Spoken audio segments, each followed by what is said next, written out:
Good evening everyone, and welcome to Online Racing Network, where tonight we will be hosting the Project 4 Online Championship, and this is round 3 of the GT3 Championship. We didn't manage to bring you rounds 1 or 2 due to some technical issues, but tonight I'll be bringing you all the action from free practice to the qualifying to the race. I'm your commentator for tonight, all night, Chris Daines, and I'll be here to answer any questions during practice you may have, and we will see how these drivers fare in this round. I beg your pardon, I've got some feedback here for some reason. Just give me 2 seconds. There we go. Okay, so we have a rather decent grid tonight, I think. I think we've got about 12, possibly 14 drivers here tonight, which is going to be brilliant for us all to see. So we got fixed weather conditions. I believe it's fixed weather conditions for this. I think it's a dry race. I think it's done on the iRacing, done on the iPhone application on their phone. So basically the host, Alex Vangini, looks at the weather and for the real world and sets it accordingly to the track conditions. So in Road America now it would be dry, so they'll be racing in the dry session. And this is my first time back commentating for a month or 2 now, I think, so it's good to be back, I must admit. I had a few internet issues not allowing me to commentate previously, which was a real shame, and I must admit I was quite annoyed about the whole thing, but we are back up and running. And these are the first laps I will see from these cars, from these drivers around this wonderful Road America circuit. Very tricky circuit, no room for error here at all, no runoff areas. A circuit that I really do like. It does punish you if you do go wide. If you get just a bit too loose on the curbs, you can get very snaky on the rear end. Then here we see Simon here in his representing the Audi team here. He's one of 2 or 3 drivers, I believe.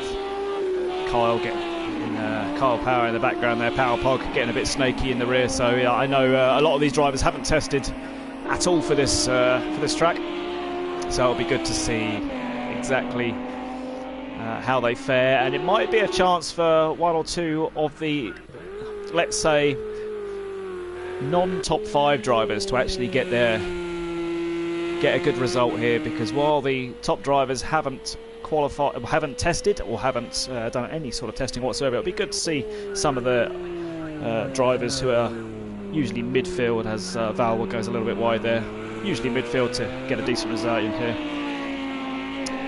D. Whitehouse is a very consistent driver. He's been a top 5 driver and really improved on his results recently.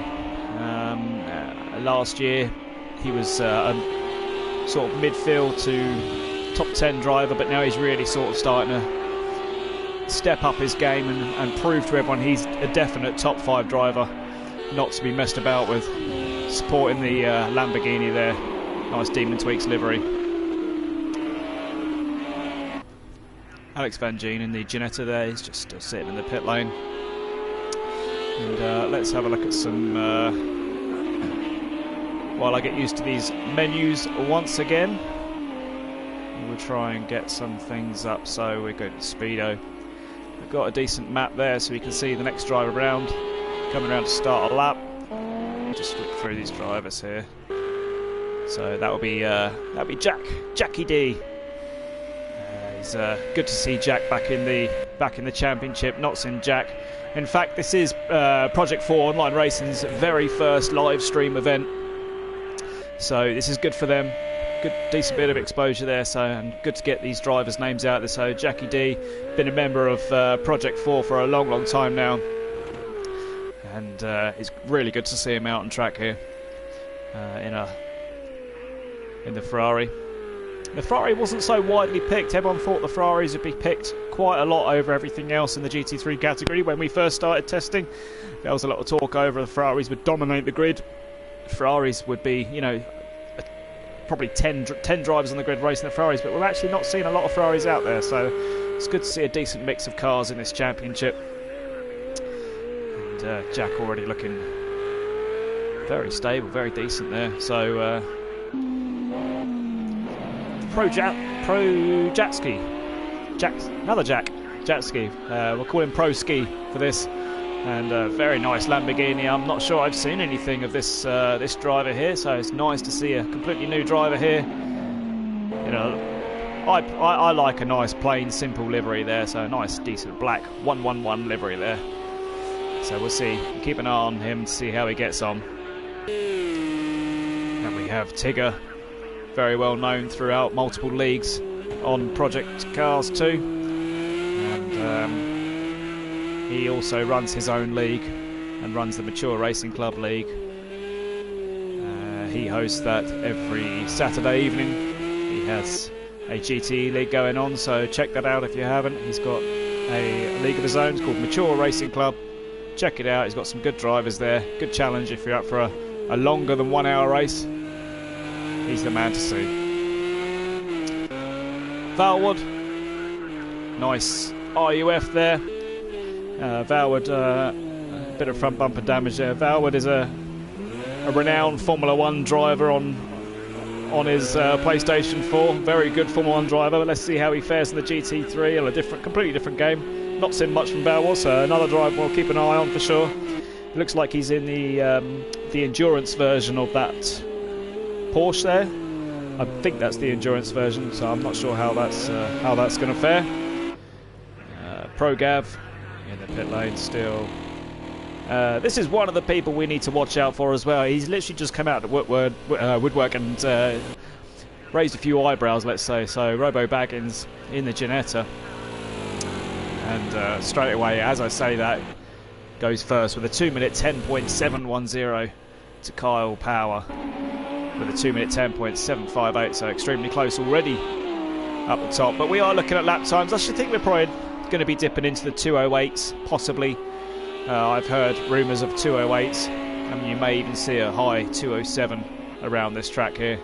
So at the moment, only a few minutes gone. We've got Robo Baggins in first, Power in second, Tigger third, D Whitehouse fourth, Simon running a pad, so he'll be running a controller pad. He's not on the steering wheel. Jackie D there in sixth place, and everybody else yet to set a valid time, or a time in general. Nathan Bellows just popping into a 2 minutes 14, and Jackie D there coming in. Valwood now, they're all coming across the line. Let's have a look, see if we can see. Jeansy is just come out on the track there, so we'll see how he fares with this, as Power just pops in a 209.8. Driver coming across the line now. No, he's just someone in the pit lane. There was Simon in the pit lane, so next driver across the line. I was about to say Robo Baggins, but he just had a little pirouette, nearly beached himself on the curves there. That's David Whitehouse with his lights ablaze, and they've come together. This is not what you need to be doing in qualifying or the race, so get it out of the way now. Find out what you can and what you can't do in practice. And they're both going to have severely damaged cars, so they'll have to come and get that repaired and get back out. So doing it in practice is what you want to be doing. If you're going to try anything, try it in practice, but do not do that during the race, because that'll end up in penalties all round, I should think. But moving on with Power Pog. Power Pog was saying before the race he's had no testing and he's struggling with the balance of the car. It seems fairly decent from what I can see so far. So I think he might have just found his way almost instantaneously, it seems. I'm just messing about with these at the moment, these overviews, the speedos here. So Power Pog running a decent 45 litres of fuel there, so he's running on race fuel. There's a new rule that's come in. Since round 1 and round 2, they were allowed to run as much fuel, etc., as they wanted. And we were having some issues with the tyre changes and the pit stops. So a lot of drivers, as we'll just concentrate on Alex Van Geen here, because we've not seen a lap from him yet. So he's just started his flying lap. But as I was saying, we were just having some issues with there's a small glitch in the Project Cars 2 game where sometimes the pit crew will not change your tyres, and sometimes they do change your tyres, and it was ruining a lot of people's races, and there was a lot of people quite upset, let's say, about the whole situation. So Alex came up with a plan of bringing out a rule saying you don't have to pit for tyres, because basically the tyres were they were lasting. Let's say the tyres were lasting the whole race. So basically, to make everyone do at least one pit stop, he's brought out the rule of certain cars have to run a certain fuel load, and he's gone out of his way to calculate all the relative fuel, how much fuel these cars use per lap, etc., etc. And we've come up with a strategy such as the Ginetta, the Ferrari, the Audi, the Porsche, the Cadillac and the AMG. They have to start with a maximum of 60 litres on board. So that's the Ginetta, the Ferrari, the Audi, the Porsche, the Cadillac, the AMG Mercedes, the Bentley, sorry, not the Bentley, and the AMG. They all have to start with a maximum of 60 litres. So then that would require them to make at least one pit stop during the race. So they can make the pit stop within lap 2, or they make the pit stop halfway through the race. But bearing in mind, if you make the pit stop too early, you're going to be running a very, very, very heavy car, which means you'll be a lot slower.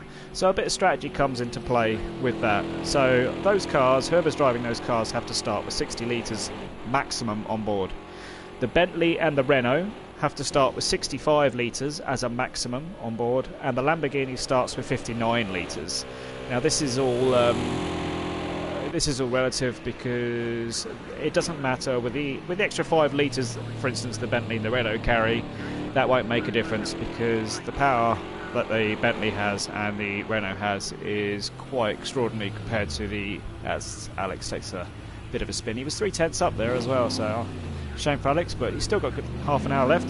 But as I was saying, so it's going to make racing definitely interesting, and you're going to see plenty of pit stops, and we'll monitor the fuel loads and see what people are putting in, see what people are starting the race on, and see what strategies people can come out with as well. See who pits early, see who pits late, and so forth. So it'll be good to see, and something I'll be interested to see how it pans out myself personally, because it can prove Alex, I think, overheated his tyres, and it takes another little spin. Just be careful, someone coming straight towards you. Sensibly just waits for Simon to pass, and on he goes. There's Simon.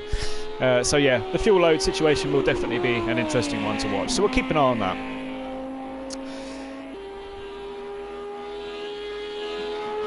As I was saying, people to look out for. So PowerPog has had 2 podiums now out of 2 races. So he's had a Circuit of the Americas, he came first, and Brno, the last race we had, he come third. So PowerPog, the only driver to get a 100% podium rate so far. This is only round 3, so, but still very good. Carl Power putting his marker down there.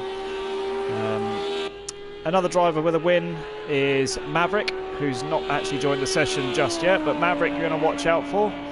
Simon goes half a second faster there. Decent lap there from Simon. So Maverick has first place under his belt, and Robert Crossley, which is Robo Baggins. I will just switch to him now. So Robo Baggins also has a podium to his name and came second at Brno in the last race. So and Jack Drury, let's not forget Jack Drury and Rich Haynes. Jack Drury came third at the Circuit of the Americas, and this is Jackie D. He came third at Circuit Americas, and we have a second place finish at the Circuit of the Americas for Tigger, as he was getting a bit Colin McRae on us just then as we switched to him. So he came second at Circuit Americas. So all these drivers I'm tending to sort of look at for the top 3 of this race. Possibly we may get a surprise here or there, as Powers in the pits. So he stays with a 209.8. He can be fairly pleased with that at the moment because the closest driver is 0.8 of a second behind. All these drivers, 57 litres of fuel there for Tigger. As you can see on the bottom right hand side of your screen where the miles an hour is, there's a little number just on the left hand side of the gear change there. It says how much fuel they're running. It's 56.7 litres now. Robo Baggins is running 52 litres. David Whitehouse running 60 litres. Pro Jackski only running at 8 litres, so he's on a qualifying run here. So Pro Jackski there. Let's see some of the lap times here. So a 2:10.9. So lap times looking fairly close at the moment. So good to see. Wrong button, apologies about that. So yes, definitely good to see close times already, considering these drivers haven't really done much testing. Jeansy running 59 litres, but he's just pulled in the pits.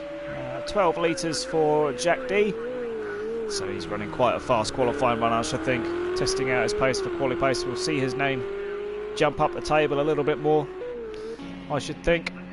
Simon's just pulled out the pits with half race fuel, 32 litres or so. Nathan Bellows with 44 litres, 34 litres for Valwood. And Prograb has a little bit of dice in there as he just looks like he got held up a little bit by Valwood there, and that is Tigger. Tigger looked like he probably just got a bit of... As we're on board with Tigger. Who's out to the left. I was going to say surely Valwood should lift off and let him have that there, so... both in the same car. In fact, it's not the same car, is it? So, same make. Just Valwood is running the Le Mans Series car.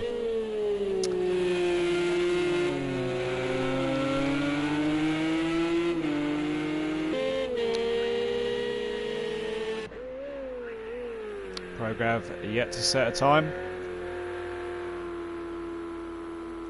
Very slowly indeed, just pulling off the track, so he might just be editing something within the car. There's a lot of things you can change within the car while you're racing as well. You can change a lot of dials, change your fuel mixtures, change strategies, you can change quite a lot, so maybe he was just playing about with the dash there.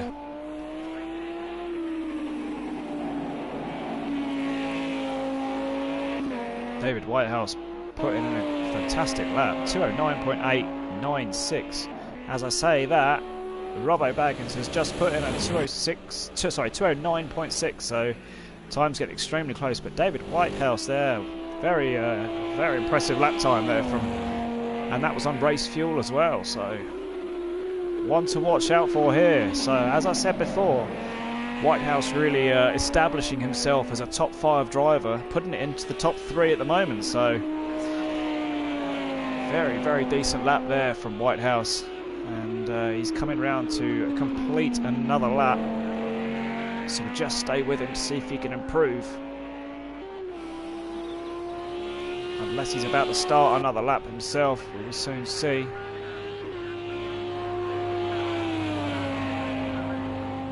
So he's 13 seconds down, so this is obviously going to be another lap. He's going to push for another lap now, so we'll stay with Whitehouse now. Using as much curbs as you can over the grass there. That shouldn't matter too much. Everyone seems to use as much curb as you can. It's the only place I think on this track where you can really use as much of the how do we say, without rewarding a penalty, using as much runoff area as possible without taking the mick, let's say. So yeah, that is the best place to gain an advantage, let's say.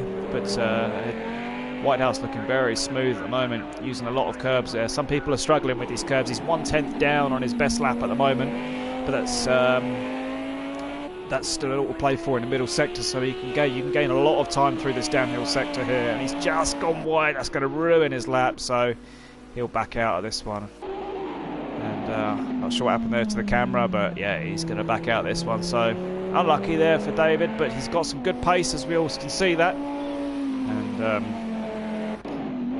Pro Jakski, only 0.5 a second off. Very good to see a fast driver up here. So a new driver here I've not commentated on, I don't think, before. Apologies if I have seen you before, Pro Jakski, but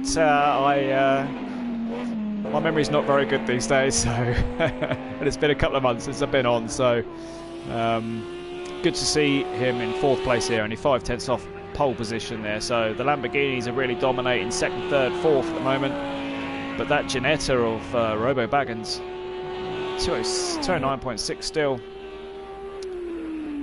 and he's gonna. Do you know what I was about to call that? He's touched a lot of curb there, and it's just spun him round. I can hear. This is a lovely car. I thought I heard an AMG go past, and I want to pronounce this this name, as I've raced with this guy on Formula 1, and he's very quick. So Vithjalmen.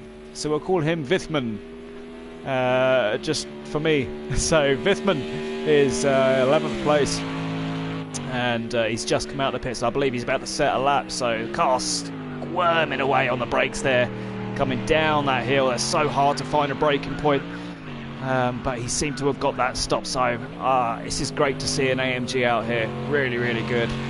I love the sound, love the look of this car. So we'll just keep on board, stay on board here with Vithjalmen, and see how he copes with this Road America circuit. And these heats, it's hot, it's going to be boiling hot as well, so the car's going to be slightly skittish all over the place, because when it gets too hot, tyres just can't cope, get too sticky, and it ends up feeling like you're driving on ice. But really, really sticking well at the moment, so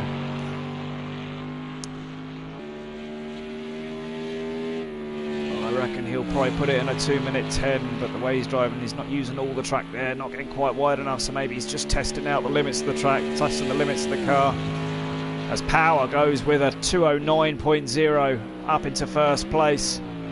So Power across the line, he's already through sector 1, just getting wide on the curbs there, retires to pits. But let's go back to Vithjalmen as he comes round the final corner. And this is going to be interesting to see what this AMG can do.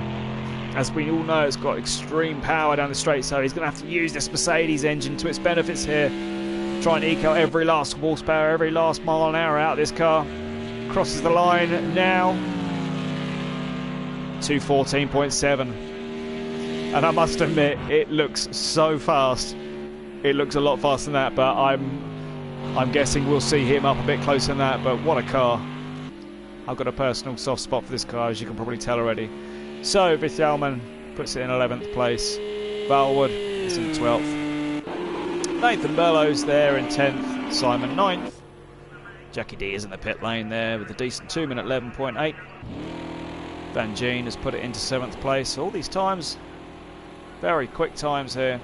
I had a quick go myself. I had a go on a pad. I didn't set my steering wheel up. I did have a go on a pad, and I'd done an amazing 3 minutes 49 seconds round this track. So I would have been miles off. So I'll leave the racing to these boys. And we have Tigger in 5th place here, 1.6 seconds off the pace. We know Tigger is extremely quick. Maybe he just doesn't like the track car combination at the moment. This Porsche, we know. Oh, he's hit the curb and nearly took Power out with him. And completely wrecking his car. He'll retire to the pit lane, and off the track he goes. Very wise so, because there was a lot of cars coming up behind him there, and it's probably wrecked a few drivers' laps just in front, just behind him there as he was spinning, because they will have to take avoidant action. It is what it is. We've got 20 minutes left of this practice session. As Power comes down into probably one of the hardest braking points of the circuit, down that hill. Followed closely as he pulls out the way. I was about to say followed closely by a Audi of Nathan Bellows. I believe all these drivers just behind Power are on a fast lap. As I believe tonight we're probably going to see quite a few spins, maybe a few crashes. I think the key is just to stay off the curbs, because already we have seen a handful of accidents just because drivers have gone on the curbs and used a bit too much curb. So the more you stay off the curbs in these cars on this track, the better.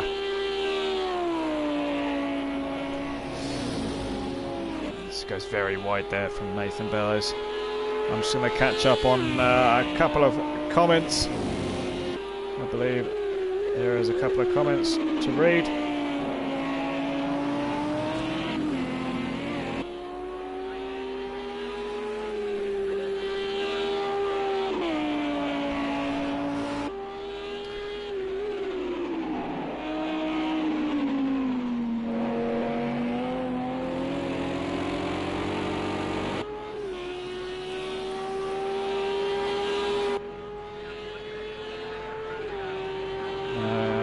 Okay, so we've just got a message from Alex saying Maverick isn't rack tonight. So whatever that means, I'm guessing that means he isn't racing, which will be a huge shame.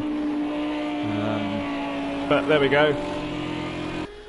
So we have 12 drivers out on track, 10 drivers out on track, apologies, and now 9 drivers out on track as Robo Baggins has just retired to the pit lane. So top times so far are on your screen now with Power Pog first, Robo Baggins second, D Whitehouse, solid D Whitehouse position there with third place, only 8/10 off pole, Pro Jusky in fourth, Tigger fifth, Pro Gav sixth, Alex Van Gien seventh, Jackie D in eighth, Simon ninth, sorry, 10th place Nathan Bellows, fifth Yarman in 11th, and Valwood in 12th. This is only practice, don't forget, so we've got 18 minutes left. These drivers will be testing all sorts out, trying to make sure they've got it right for race day. As Power Pog's very fast on his one lap, but struggling to find some grip on that particular curb. As I've seen a couple of spins now with Power just on that curb there. So as I said before, keep it off the curbs and we should be doing alright, but it's all about consistency in this race. It's a 1 hour race, 1 hour long, so no prizes. Pro Jasky very clearly realises 2 very fast cars behind him coming up the straight as Tigger's about to cross the line. Let's see if Tigger can improve on his lap time. Unsure if he's on a fast lap, but we'll soon find out if he improves on a 2-minute 10.6. 18 seconds down, so he's just started his fast lap now. I never seem to catch these drivers when they're about to finish a lap. I believe this happened. Here we had Tigger's GT League, and every time, there's too much curb once again at the same place.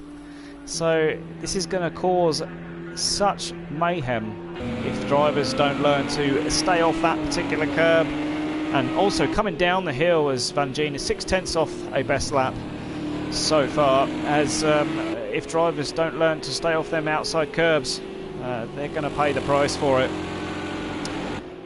And we'll just stay with Alex Van Gien through, coming up to finish the sector 2, and let's see if we can ride on board with a cockpit view.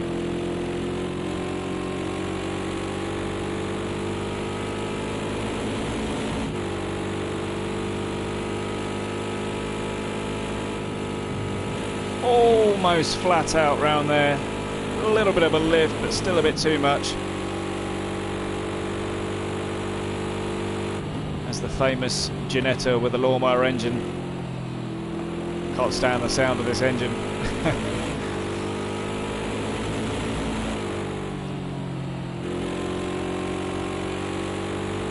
But it is one fast car, so Van Gien coming around to finish his flying lap. He was 6/10 down in the first sector. Sector 2 didn't quite come up with the Sector 2 split time, so we're interested to see if he can improve on a 2-minute 11.4. Drops 7th place on the grid. Stays 7th on the grid.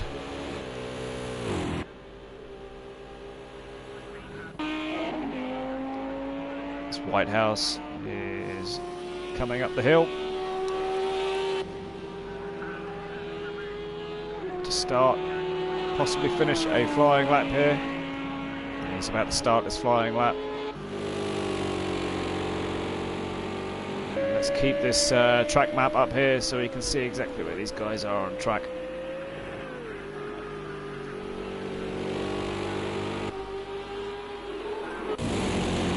Okay, so we have Alex Van Gien, who will be the first one across the line. He's gone wide, he's gone very, very deep. Very tricky braking point, as I said previously. And Simon also making a hash of that, coming into that, but he is nearly on his fastest lap here, Simon. He's just lost the back end, so seeing a lot of drivers spinning here. Needs to take a little bit more time. Careful pulling onto the live track. You've got Robert Baggins behind you as well.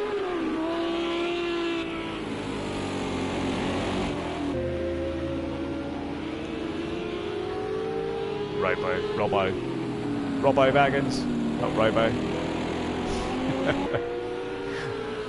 Robbo Baggins.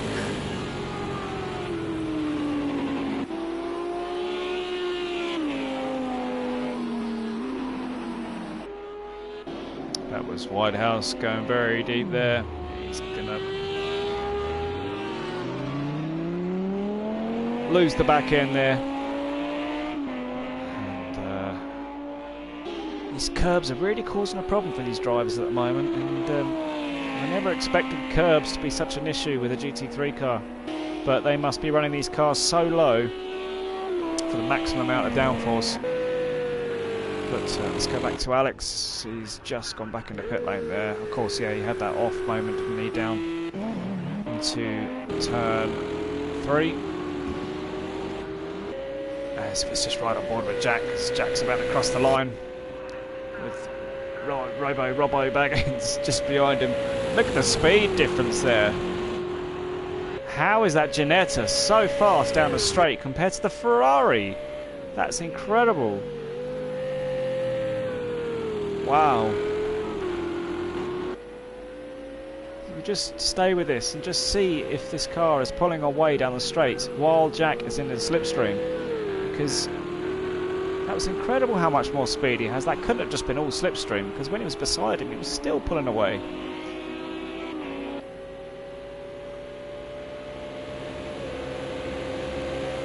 I think he is there. Ginetta's still pulling away. It's incredible, the speed of that Ginetta. And also, it's got great brakes as well, so he can also brake later than everybody else. So, no wonder that car's so quick. Someone's gone straight on behind us. Don't know where that was.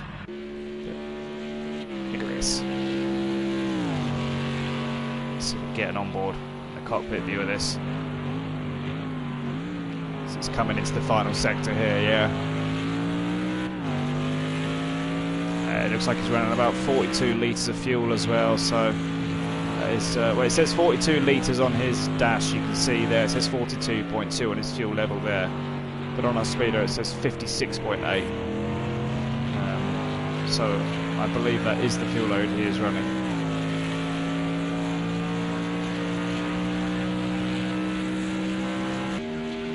Across the line, so we can improve on a 230 with 57 seconds down. So obviously he's got a massive off somewhere, and starting this flying lap now. Yeah. Bit of damage to his front bumper there, but nothing to be too worried about. I have noticed as well that even though these guys have got a lot of damage on their cars, on their screen they don't have any damage at all. So, for instance, you can go out, you can smash it into a wall, you'd have damage on your car for the remainder of the evening or of that session. Even though they've pitted and repaired all the damage, it will still show up on my screen with them damage, even though they don't have damage. So it is a bit confusing at times, for me especially. So bear with me if I do think they're running with damage when actually they're not. So he's just down on his 7/100ths down on his best lap there, so needs to find a little bit more pace to try and get himself running onto the grass there, to try and get himself breaking into that sort of top 8, top 7 barrier.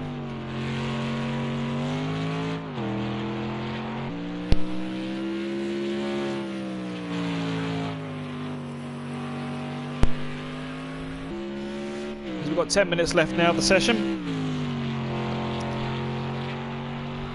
Powerpog still nicely 0.5 of a second in the lead, as we have a driver about to finish his lap, I believe.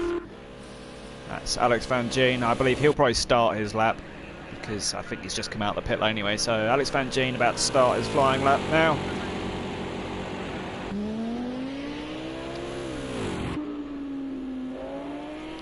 Hitting 156 miles an hour down the straight there.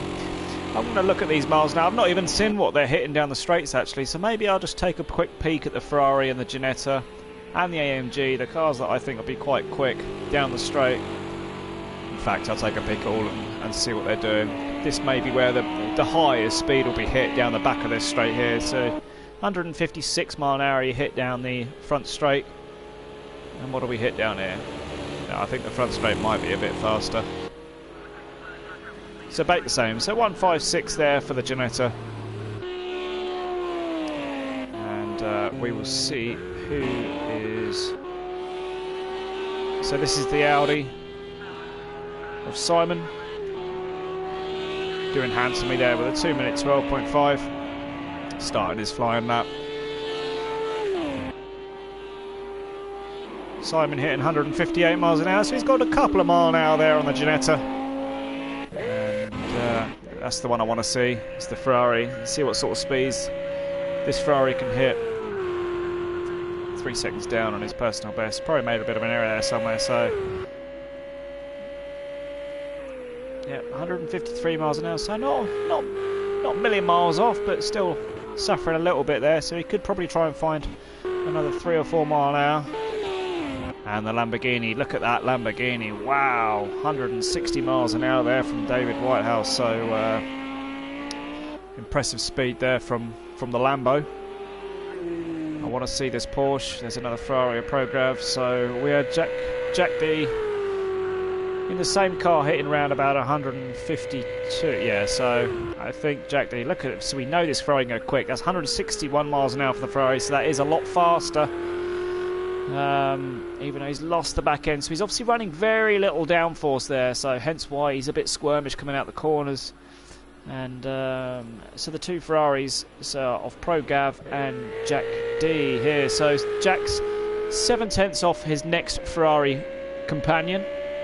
He is going a bit slow down the straight, but he is very much more consistent. So yes, he's losing speed down the straights, but everybody else in front of him has had big offs. So if Jack can find a stable setup, which it looks like he has, you could possibly see him nicking a top 3 in this race, simply because he has a very stable, reliable car at the moment. Yes, it's not the fastest down the straight, but it's not all about the fastest car down in a straight line, because if you can't keep it on track for the full hour, then you're going to get beaten by stability at the end of the day. So as Robbo Baggins goes back out, Tigger's on track, squirming away out the last corner.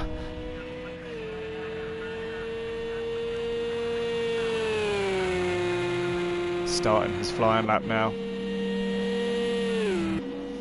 Wow, that Porsche is fast. 164 miles an hour, so extremely fast down the straight. So he's obviously running very little downforce. He's just hit that curb on the right hand side there, nearly sends him off again. He's really struggling with turn 1, so watch out for Tigger, really struggling for that turn 1. If he can just get that turn 1 hooked up, I think the rest of the lap he'll be fine. And that Porsche looking extremely fast down the straights, but that has got very little fuel in actually. It's got 7 litres in, so very small amount of fuel. That might be why he's so fast down the straight.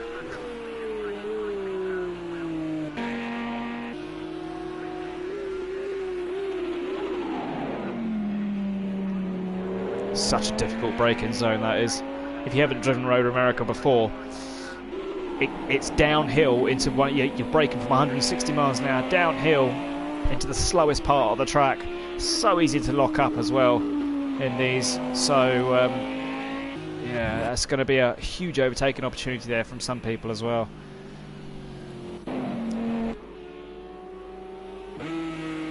As Tigger's struggling, he's drifting lovely round. That was a lovely drift, Tigger, but I'm not sure that will get you pole position. But yeah, I think he's struggling with the back end of that Porsche at the moment. Might need a bit more downforce. As Alex Van Gien sitting comfortably in 7th place. It's the AMG of Virtual pulling over.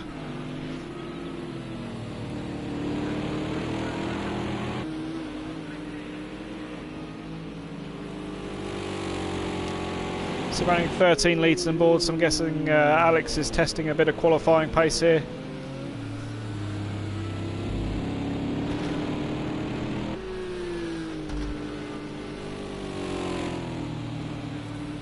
Trying to see who's coming across the line now. We've got David Whitehouse, D Whitehouse, coming across the line now, completing his lap.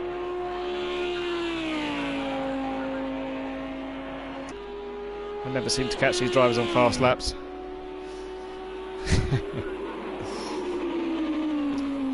4 minutes remaining in the practice session, and then we'll go straight into the qualifying session where it's going to spice up.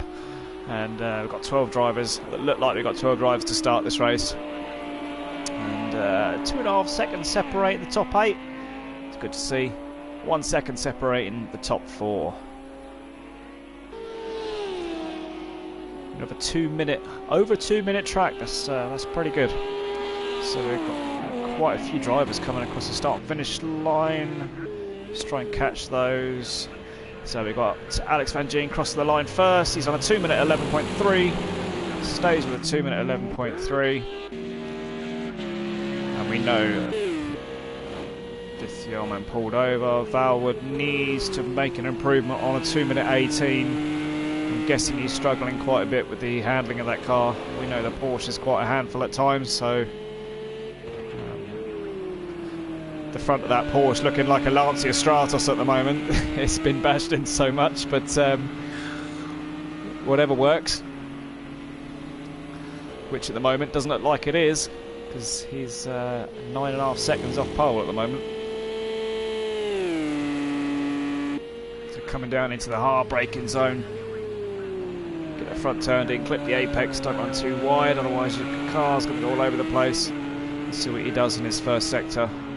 So he's 3/10 up on his best lap.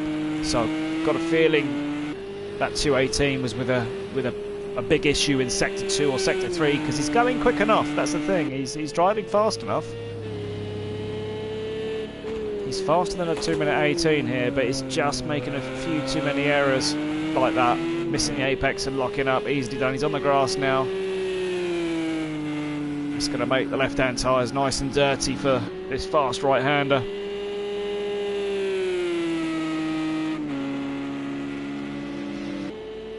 You can hear that AMG roaring up behind him. That curb there on the left, coming around that fast right-hand. If you clip that curb, was that Valman? It's just gone straight off there. I think he recovered that well, but if you, as I was saying, if you hit that curb there on the left, you're going through there at about 145, 140 mile an hour. If you clip that left-hand curb around that fast right-hander, it's going to be game over, and you're going to have sustained massive damage. And this should be a better lap for Valwood, because this has looked fairly quick. Apart from a couple of errors here and there, this has looked fairly quick, so we'll stay here. Well, we would if I didn't switch cameras.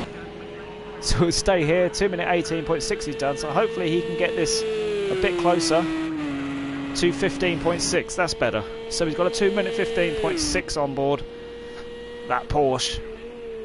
And so these are the times at the moment with 1 minute left. This is your rundown of the top 12.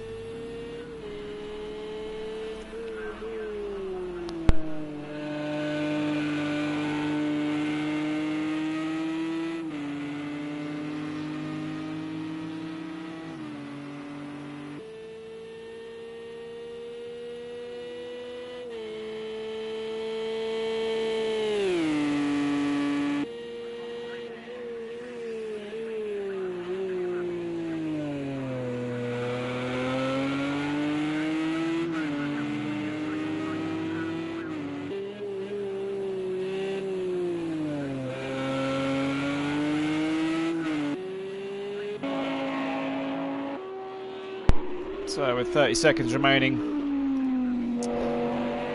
I think we have a fairly solid top 12 there, while Whitehouse is now pitting. Nathan Bellow's still out on track there, so they will be able to finish their laps there on as well.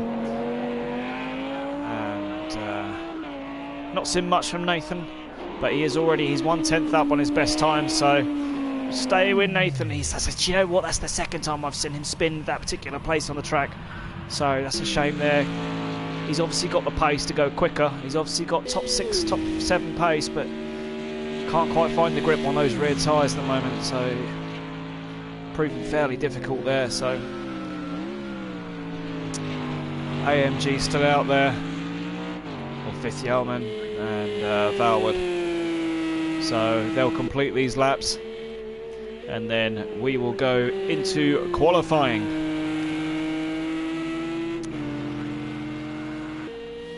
Let's just see if Valwood improves on his lap of a 2:15.6.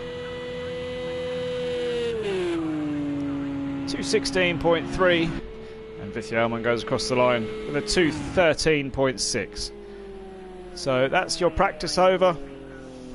Powerpog first, Robbo back in second, D Whitehouse third, Projaski fourth, Alex Van Gien fifth, Tigger sixth, ProGav seventh, Nathan Bellows at eighth, Simon ninth, 10th is not showing up for some reason, Virtual 11th, Valwood 12th. Looks like we've had someone drop out.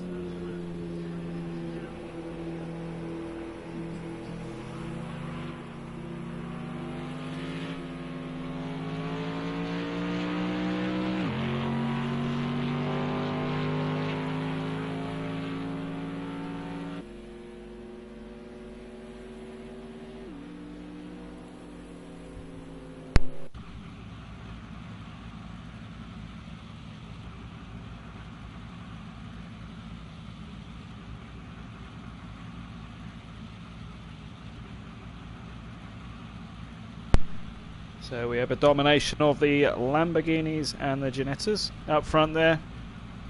So the top 5 are Lamborghini, Ginetta, Lamborghini, Lamborghini, Ginetta, followed by then Tigger's Porsche, the Ferrari, the Audi, another Audi and a Ferrari, and the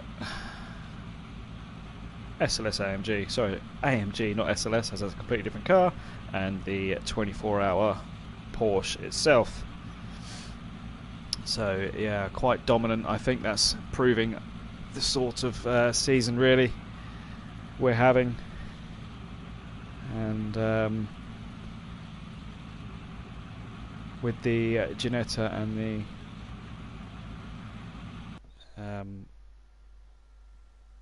Ginetta and the Lamborghini being quite dominant so far in the top 2 rounds we've had so far. So this qualifying session will be interesting for sure, and see where we go from here. I'm guessing we're going to see a battle for, I don't know what's happened here. Pass. Bear with me guys, there seems to have been an issue as we've gone back to the main menu.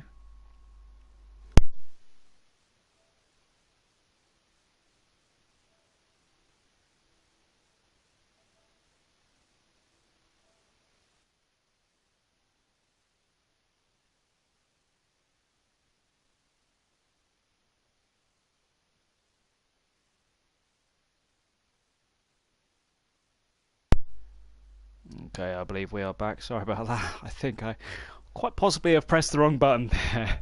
It's quite easy to do the wrong thing when you've not been on this game for a couple of months, but we'll be joining straight away, so we won't have missed any of the qualifying or the qualifying laps there, so apologies about that.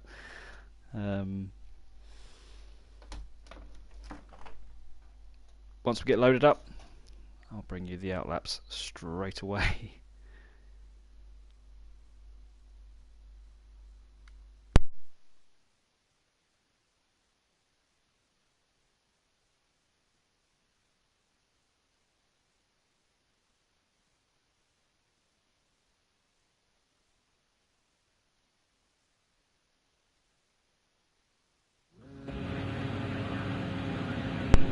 Okay, so we are back, and once again, a little bit of a glitch there. I think I pressed return to Race Central when I shouldn't have done, as I thought I needed to press that for the next session to go, but obviously not. But anyway, here we go. We've not missed a single thing, as Alex Van Gien has left the pit lane first. Or maybe, should I say, fourth or fifth. And we will find the first driver coming across the last sector, which is Power Pog. So Power Pog will be our first man to set a lap as he comes around the final sector to start his first flying lap. And I assume he'll be running quite low fuel. He's running 34 litres at the moment from what I can see here, so let's hope this is correct in what I'm seeing, because we are relying on this to give us correct information with the fuel loads. As Power Pog starts his first flying lap of this 15-minute session.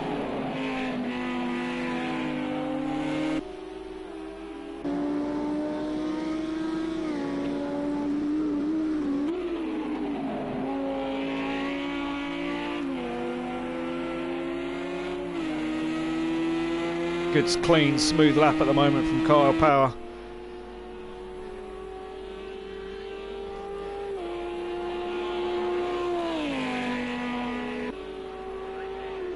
He's got some good speed in that car there as well. 161 miles an hour, braking heavy. This is where Power's really struggled, but seems to have kept it off the curbs there. I think he's figured out to stay off those curbs. These ones are obviously very tricky here as well. And clipping these ones do not do any favours for anyone, as he runs a little bit onto the grass there, kicking up a bit of smoke, but that's okay as long as he gets the nose pointed in for this next one. Looking really smooth, looking like a really fast lap at the moment here from Power, but he is running, from what I can see, he's running about 32 litres, so he could probably take quite a bit more out of that car and set an even faster lap, but maybe he's just getting a banker lap in, as we do know that these cars can spit you around at any moment. That curb down the left, that's why drivers are staying away from that curb on the left there, because it is a horrific curb, and that is a real race wrecker, that curb, if you get it wrong.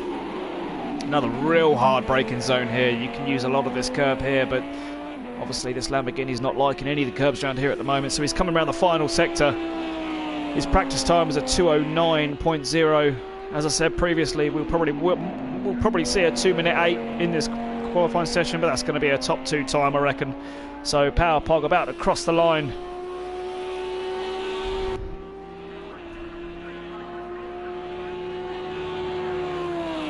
With a 2:09.1, that's a great lap there. And the next car across the line, we have D. Whitehouse. So looking like a really top 3 driver at the moment in practice sessions. So coming around the final sector with a 2:09.1 on the board already from Power.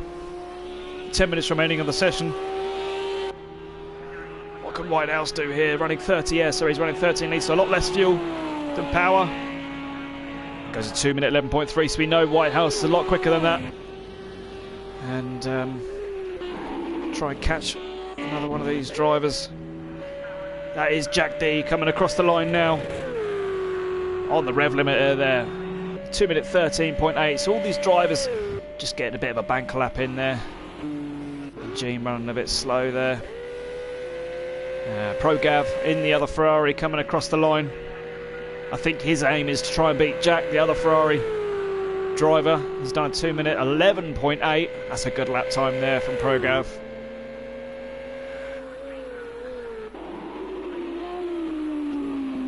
Pro Fabi, we didn't see him in practice, so good to see Pro Fabi here. So he's come into qualifying, jumped straight into qualifying, so good to see a good 13 car grid now. So Pro Fabi wasn't in practice, we'll obviously keep an eye on him. He is a very quick driver.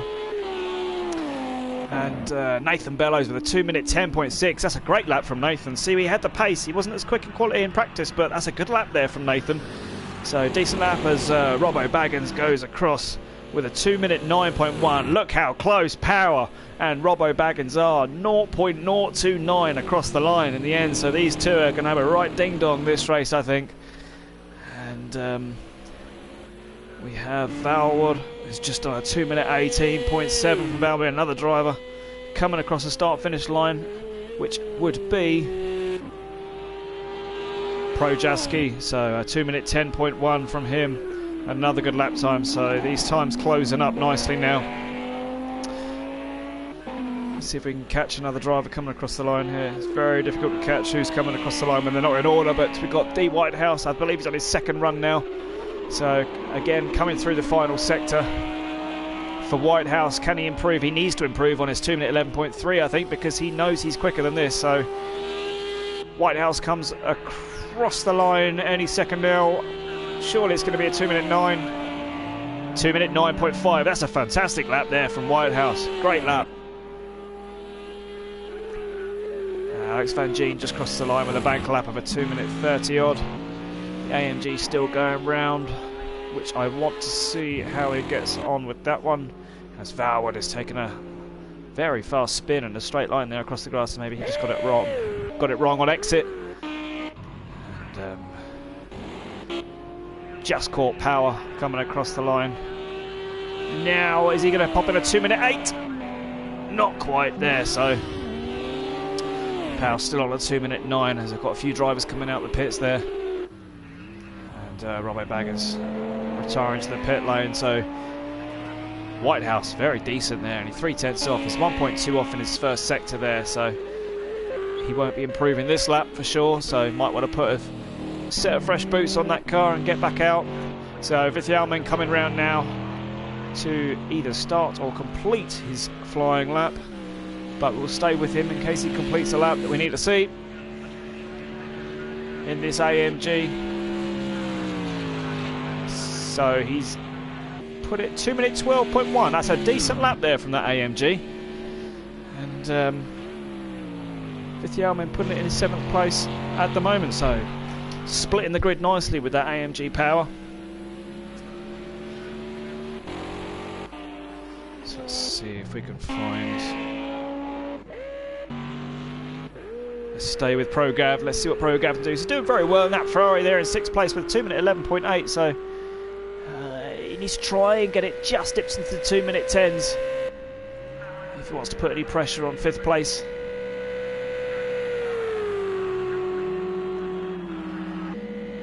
Not quite, still sitting there in 6th place. A couple of drivers closely followed in the final sector, so Whitehouse just backing off there. We've got Nathan Bellows here trying to improve on his 2-minute 10 at the moment.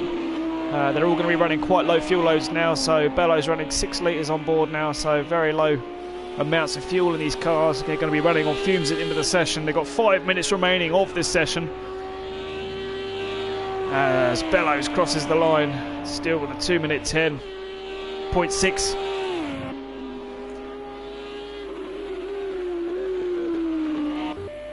That was an improvement lap there for Jack D. 2:13.1 there for Jack. Valwoods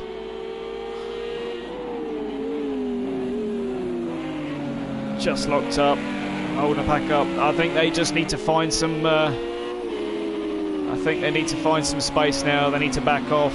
I think the black car or the Lamborghini is not going to be improving his lap time, so probably just hindering Valwood a little bit there, as opposed to just lifting off. But maybe he wants to get in front because maybe he knows he's a bit faster. And can just give him the spaces. Wow, Valwood lifts off in just the wrong area of the track, where Bellows nearly smashed into the back of him there, but not quite. So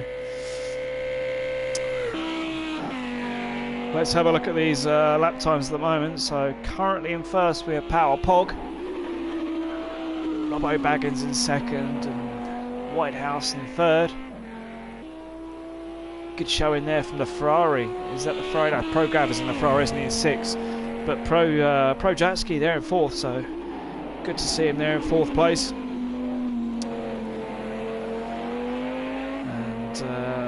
Whitehouse only a 10th off his best lap last lap round, so he's obviously found a sweet spot with his setup, with his car. He's obviously happy with what he's got as he pulls over, so he's going to be quitting into the pit lane. Where's Alex Van Gien? We haven't seen anything of Alex Van Gien yet. We know he's in 8th place with a 2-minute 12.3, 3 whole seconds off the lead at the moment.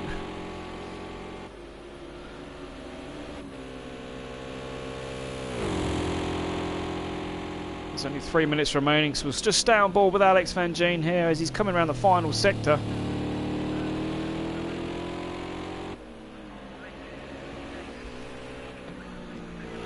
So he'll need to make use of these 3 minutes now, because he's probably got another 2 laps, I think. He can get across the line now, complete this lap, and probably get on to set another lap if he's got enough fuel on board. Speaking of which, yes, he has. He's got 12 litres on board, so he's got enough fuel to do 2 more laps. So Alex would love to improve on this 8th place at the moment as he starts his flying lap now with 2 minutes 26 on the clock left.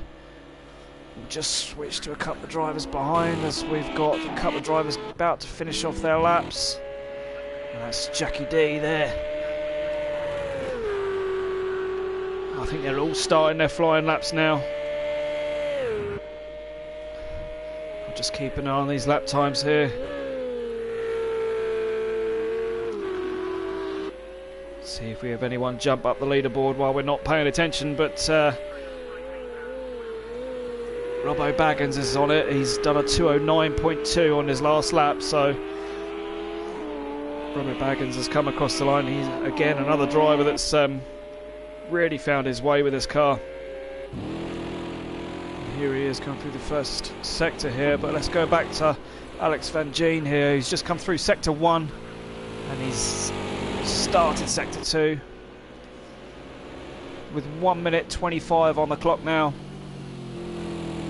It's so close between first and second moment. As Alex Van Gien needs to get back on the track to complete another lap. I don't think he's going to get another lap in though, because he had 20 seconds to do another lap, and that's going to cost him more than 20 seconds, so I'm not sure he's going to get another lap in, so he'll be ruining that mistake as Power Pog has pitted, so he's given up.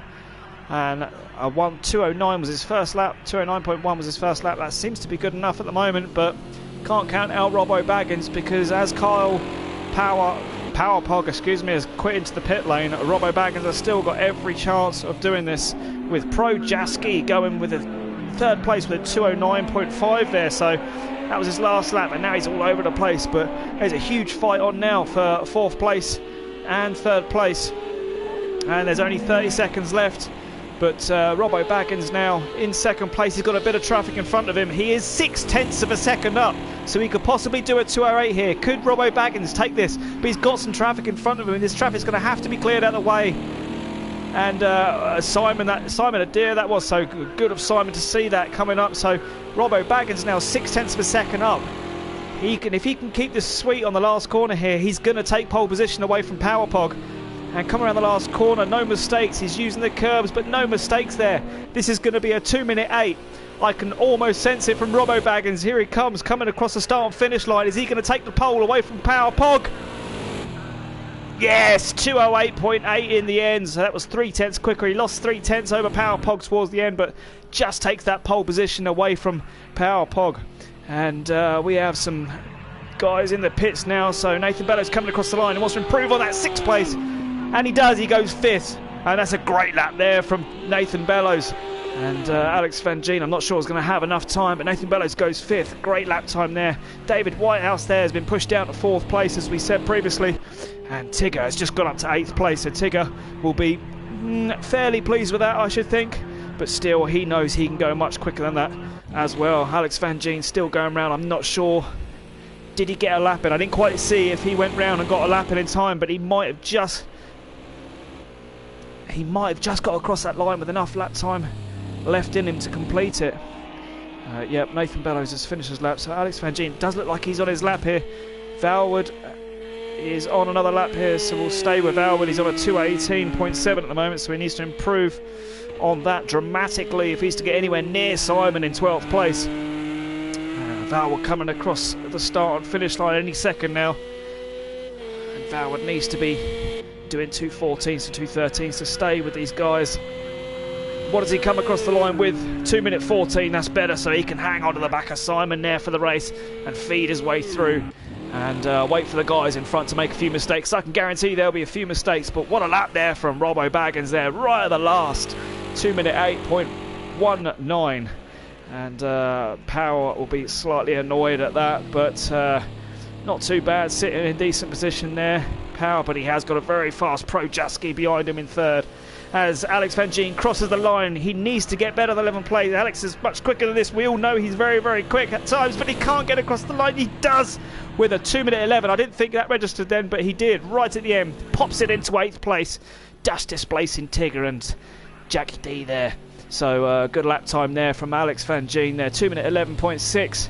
So wow, that was good at the end there. So with the timer screen here, so Robbo Baggins takes it at the end with a 2:08.8, and Power Pog left in his dust there with a 2:09.1, and that was Power's very first flying lap as well. So I think Power might think that he may have had a bit more in him there to try and get a couple of tenths out of it, so maybe he'll save that for the race. Pro Jaski, great showing here from him in 3rd place. David Whitehouse there, brilliant lap time there from David Whitehouse in 4th place. And we'll see the final rundown. So Whitehouse 4th place, Nathan Bellows there at 5th place. Great lap time there from Nathan Bellows in that Audi. So they're pushing that Audi probably faster than it probably should have gone. Pro Fabi in 6th, Pro Gav in 7th, Alex Van Gien 8th, Tigger 9th, Jackie D in 10th, Vithjelma in 11th, Simon 12th, and Valwood heading up the back of the field in 13th. Now, I'm not going to press any buttons. I'm not going to press the returns for Race Central like I did before.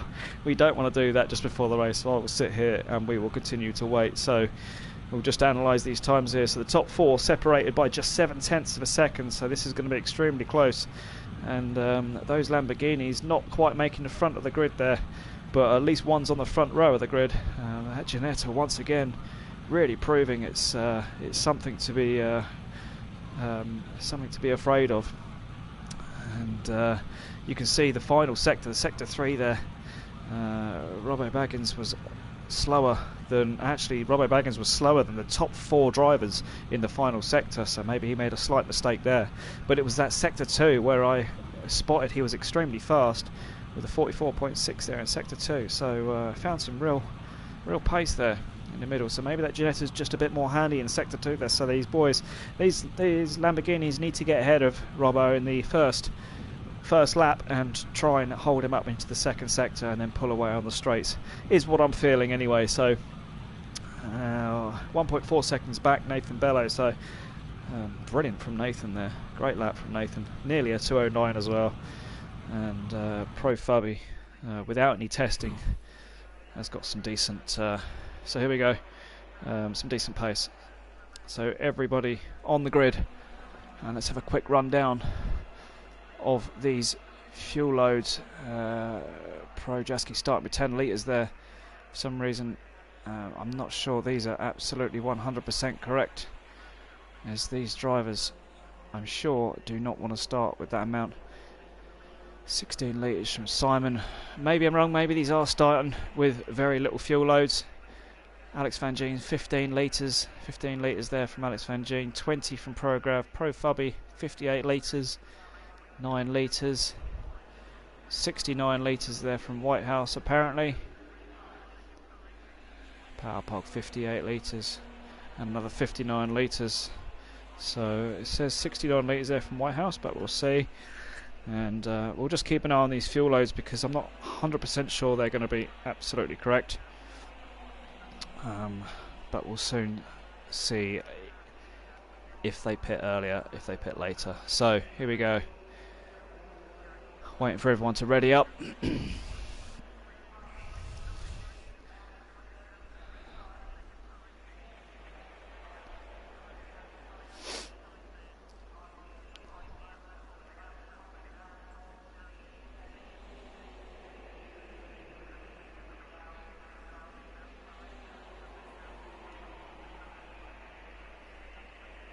Quite a long wait here. I think these drivers have at least 2 minutes to ready up here, so I believe we'll get going in the next 15 seconds.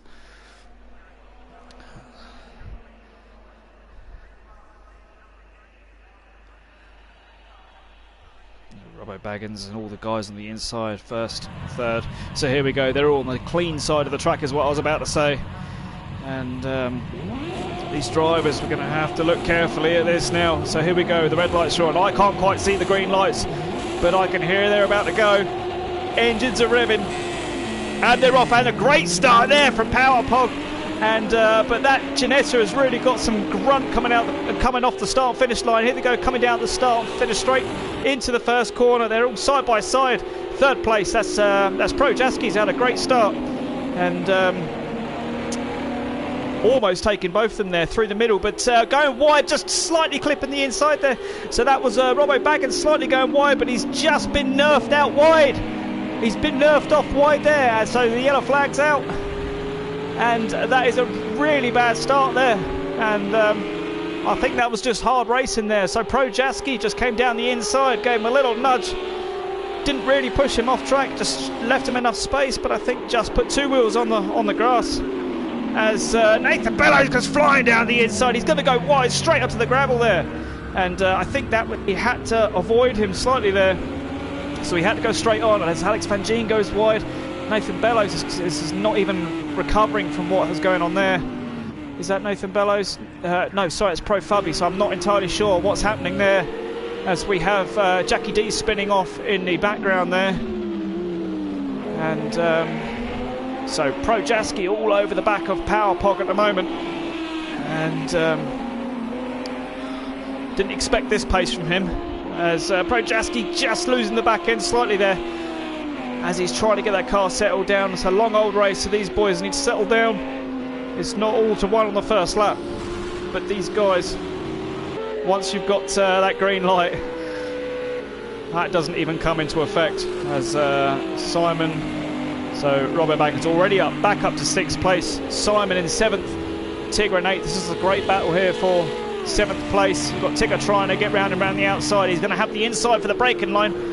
Tigger is going to make it stick. Simon's going to go wide, defending it, and I'm not sure that's going to work. So Simon, and also we have Vithjaman going straight off there in the AMG. So Vithjaman, that's worked out lovely there for Tigger. So Tigger down the inside, making a lovely move on Simon there, and taking 7th place.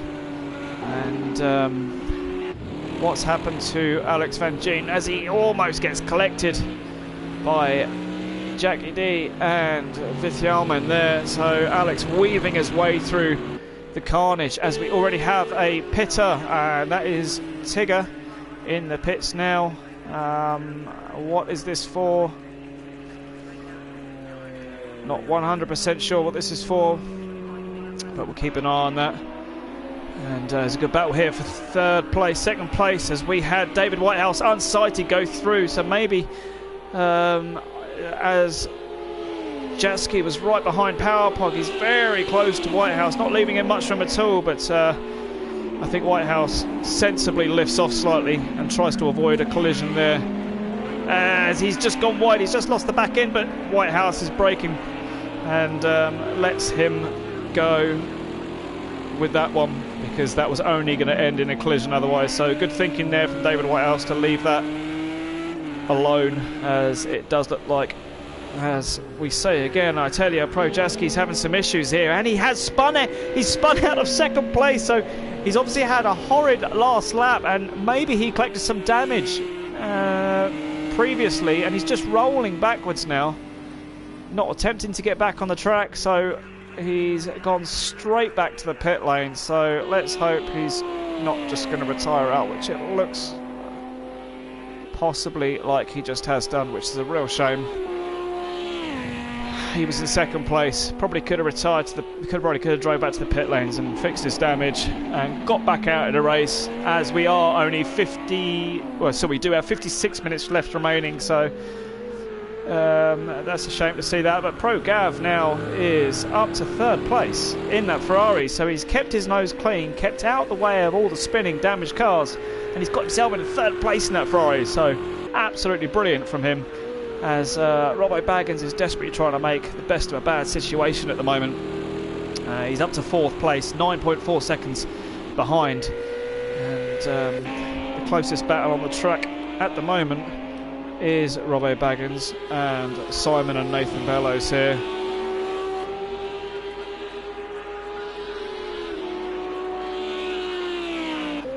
We'll just stay with this Robbo Baggins battle here for 3rd, because this is going to be the closest one at the moment. Let's see if we can get a cockpit view. No, not that one.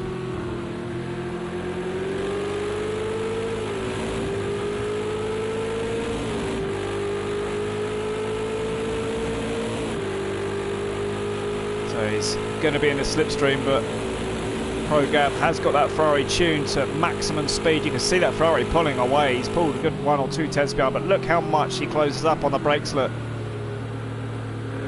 The Ginetta's got such good braking abilities. It's where it's most handy. So we have Whitehouse in a solid second place there, 4.1 seconds behind Power. So we'll keep an eye on that gap, because we know that Power has some issues with a car that wants to spin half the time, and he's just taken 4 tenths out of Power. So Power may have just got the curb and got a bit leery.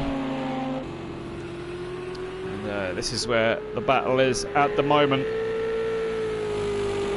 1 tenth behind. It's only a matter of time before Robbo Baggins gets past that Ferrari of ProGav. But where's he going to do it? Is he going to dive down the inside? I should think he might wait for the straight, but that Ferrari is so fast down the straights, I'm not sure he's going to get past him on the straight. He needs to outbrake him somewhere. He's gone diving down the inside there, and that was a hell of a move. He was about a car and a half back. I didn't expect him to do that, but that is how much braking power that Ginetta has got. That is an incredible amount of power there from them brakes, and I knew it was good, but that was incredible. That was from a car and a half back, so maybe ProGav saw him coming and just left him enough space anyway, but still, that was a very good move there from Robbo Baggins, and he sets off to chase down Whitehouse in second place. Robbo Baggins so far. The Ferrari's coming back at him though, because he's got this speed, hasn't he? But I'm not. He's not going to fight him. I think he knows. Unsighted there. It caught me by surprise, but that Ferrari was catching him so fast in that straight. I thought he was going to have another go. I tell you, he's not left him alone though, has he? He could have a pop at him down into this braking zone here, but he needs to be extremely brave on the brakes to try and outbrake that Ginetta down that hill as well. But look at the speed that Ferrari's got. Is he going to have a pop at him? The Robbo Baggins is having to defend on the inside slightly. He's going to take his normal line, because I think he knows that Ferrari just hasn't got the power to outbrake him, as the gap in second to first place still stays a comfortable 4 seconds for Power. And there's a good battle here. Nathan Bellows has now caught Valwood in that Porsche, and Valwood, who started stone cold last in 13th place, has got himself up to 6th place. But is Nathan's going to take his time here, because I think he knows he's got the better of him here, so he's going to take his time, and I think he'll try and get him into one of the braking zones here, because that Porsche is very quick actually in the straight line. The same, and then I mention these straight lines a lot, but there's 2 huge straights in this track where it does make a massive difference with these cars. So and it is very hard to overtake here, because if you get it wrong, you're going to smash straight into that barrier. It's almost like half a street circuit in this sector here, with these barriers so close. Sector 2, you got the Armco so close to you. That Porsche is mighty quick through Sector 2 here.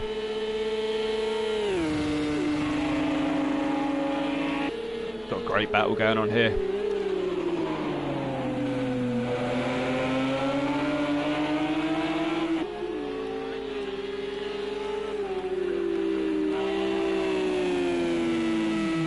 Oh no, Nathan spun. No, he's going to have huge damage from that. And that is so unfortunate. He was doing so well. He was reeling in Valwood. So let's hope he's not sustained too much front end damage with that. It doesn't look too bad from my screen. So hopefully nothing too major. But he's going to have to try and reel him back in now, as we have Robbo Baggins in the pit lane. And I wonder what this is for.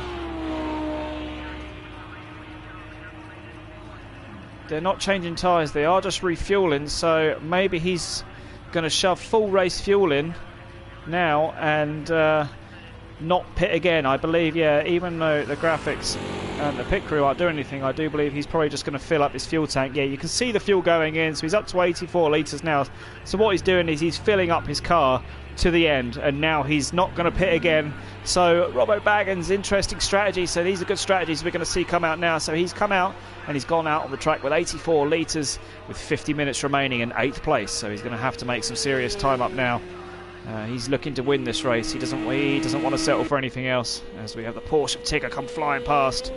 So Tigger has already pitted, as we've seen, so we need to watch out for this as well, because if Tigger can keep it on the straight and narrow, he's got 107 litres of fuel on board, and that is a net 8th place in front of Robbo Baggins. So this will be for position. It won't be for the overlap for under fueling or anything. This is actually, these two have pitted and made their pit stop, put as much fuel in as they can get in them cars, and now they're out to the end. And these drivers in front all have to pit again. Alex Van Gien will need to pit again, as he sits there in 7th place, having a very lonely race after that off at the beginning. I'm not entirely sure what happened. Didn't quite pick it up at the correct time, but I'm sure we'll have some discussion afterwards and find out exactly what happened. Nathan Bellows on 43 litres too, 49 litres for Valwa. So all these drivers need to stop again. 42 litres, 35 litres there from ProGrav, so he's going to have to make a bit of a longer pit stop trying to get that fuel in on board. 51 litres for Whitehouse. I believe he started with 69 litres, so a couple of questions might be asked whether it started on the correct fuel load, but I'm not sure. That would be a massive issue, as it was only a couple of litres extra. Driver's still getting used to these new rules, but Power Pog very comfortable out in front at the moment. He's now pulled another 0.4 of a second on Whitehouse in second. Let's just catch up on these lap times here. Power Pog's last lap was a 2:11.2 to Whitehouse 2:11.6. So yeah, he's pulled 0.4 just on that last lap there. And so far, Whitehouse has the fastest lap of a 2:11.0. And we'll keep an eye on Robbo Baggins' lap times as well, because he has made that pit stop. And if Robbo Baggins wants to make a dent into Power Pog's lead and David Whitehouse in second, he needs to be going faster than 2 minutes. He needs to be doing 2:10 lap times, Robbo Baggins, to put pressure on Power Pog, Whitehouse and ProGav. So we'll keep an eye on that one, and Tigger as well, because he's doing 2:11.5s. So Tigger is doing top 3 lap times at the moment, so we could see Tigger take on the top 3 come the final minutes of this race. We've got 47 minutes left of this race to go. 11 drivers in, 2 retirees. And Pro Jatski it was a real shame to see him just quit out like that. It would have been nice to see him get back to the pit lane, put some more fuel in, repair the damage and get back out, because he probably would have been still on for a top 4 finish if he'd have just done that. But there we go, here's what it is. Take the speedo off the screen here as Power Pog comes across the line to complete another lap. 2:11.0, so that's the fastest lap of the race. And Power really not hanging around now. He's got the bit between his teeth. He's found a good rhythm in this car now. He knows to stay off these curbs. He's staying well away from those curbs there, so he's got some good pace in him now as Whitehouse goes across the line with a 2:11.3. And Tigger, I'm interested to see where Tigger is. So 2:11.5 there for Tigger. And Robbo Baggins here battling with the Ginetta of Alex Van Gien, and this is for position, 9th and 8th position here, so the 2 Ginettas going at it. Robbo Baggins is going to have the inside line. Van Gien's going to have to lift off and concede, but Robbo Baggins has spun out. This isn't what he wants. He needs to settle down a bit more now. He's got so flustered at the beginning part of this race, being shoved out by Pro Jatski.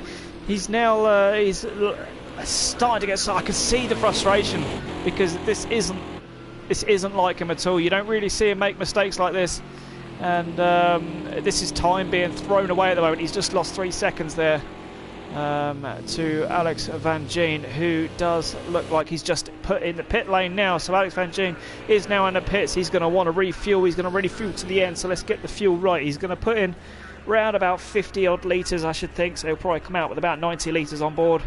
And you won't see these pit crew changing tyres, because they don't need to change tyres. And even though, again, the pit crew won't do anything, they are still refueling. You can see that on the right hand side on the speedo. And he's got 71 litres on board at the moment. Sounds like someone's coming past Van Gien now. It's Jackie D.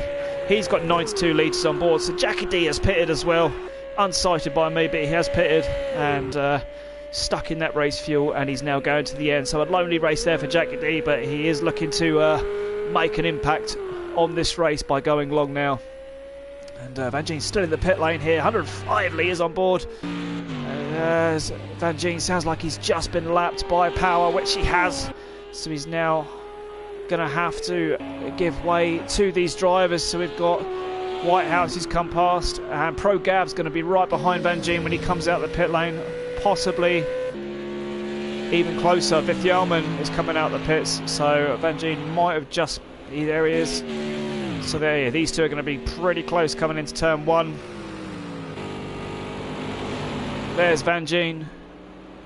There's Vithielman. So Van Gien might just have the pace over him at the moment, but just behind that in third place. So Pro Gav coming up to a couple of back markers there, but Van Gien should have the pace just to stay ahead of Pro Gav at this particular moment in the race, as Power goes with a 2-minute 10.5. So great lap time there from Power.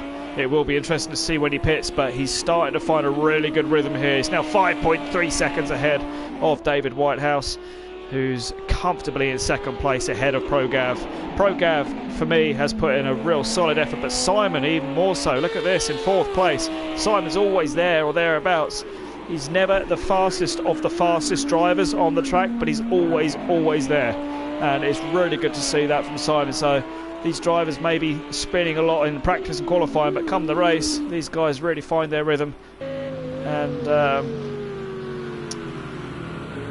and provide us with some good racing here. That is Van Gien behind, so Van Gien has let Pro Gav through. So Pro Gav has caught Van Gien a bit quicker than I thought, but that is because Van Gien has a lot of fuel on board. And let's have a look at battles on the track, if there is any.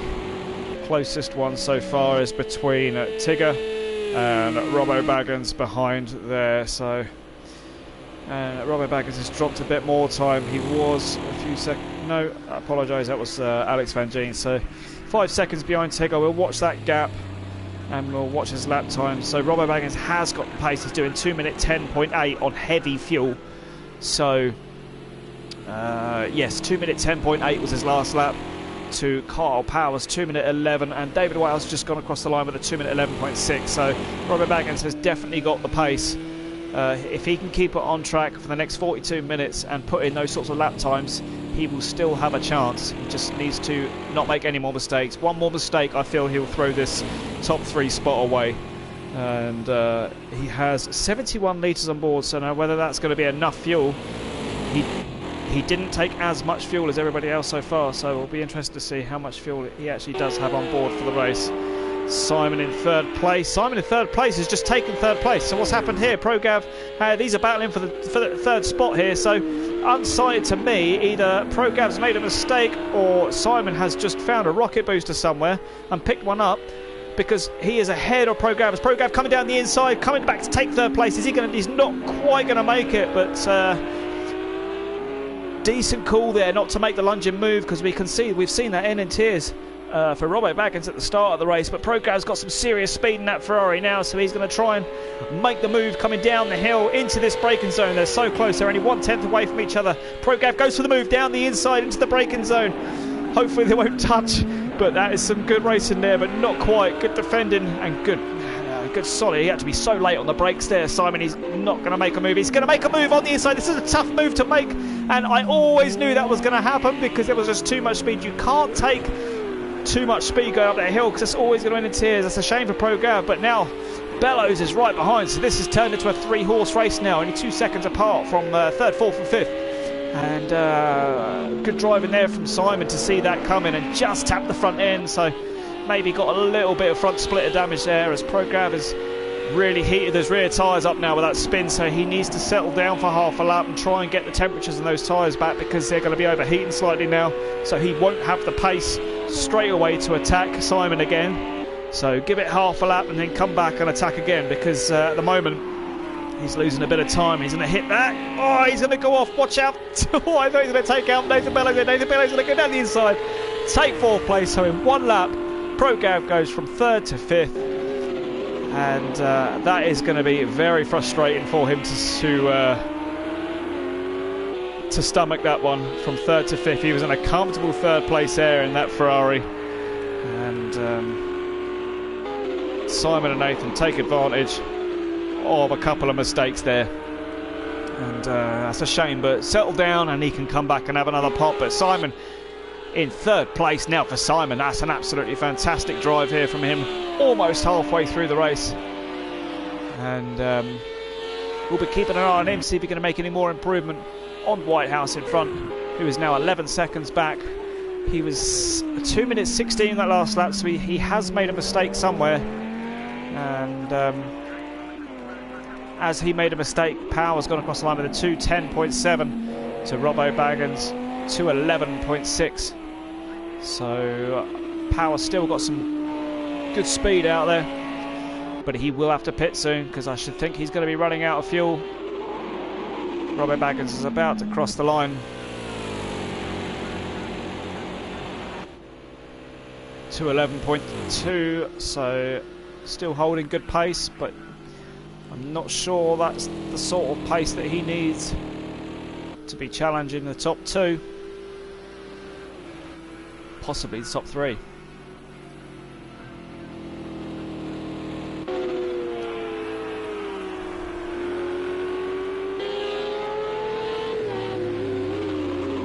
Nathan Bellows now hunting down Simon. Oh, every time I switch to the camera, there's always an incident, and Nathan's gone straight off. He was catching Simon as well, so get back on the track, get going. Come on, you've got the pace. And back down to 5th there, and ProGavin back up to 4th, hunting down Simon again. Nathan Bellows there, he's lost a good chunk, a good 5.5 seconds there from that spin. And that's a shame, because that was shaping up to be a lovely battle there for 3rd, and Simon was feeling the pressure. But now all of a sudden Simon and ProGav is back on it. You see now he's back on it, and he's only 1.9 seconds behind 3rd place Simon. So we'll keep an eye on this battle throughout. Let's just have a look further down the field. Robbo Baggins has only taken 2/10 out of Tigger at the moment, so not a massive amount, but they're both matching each other for pace. And in fact, Tigger is right behind Valwood now, 4th position.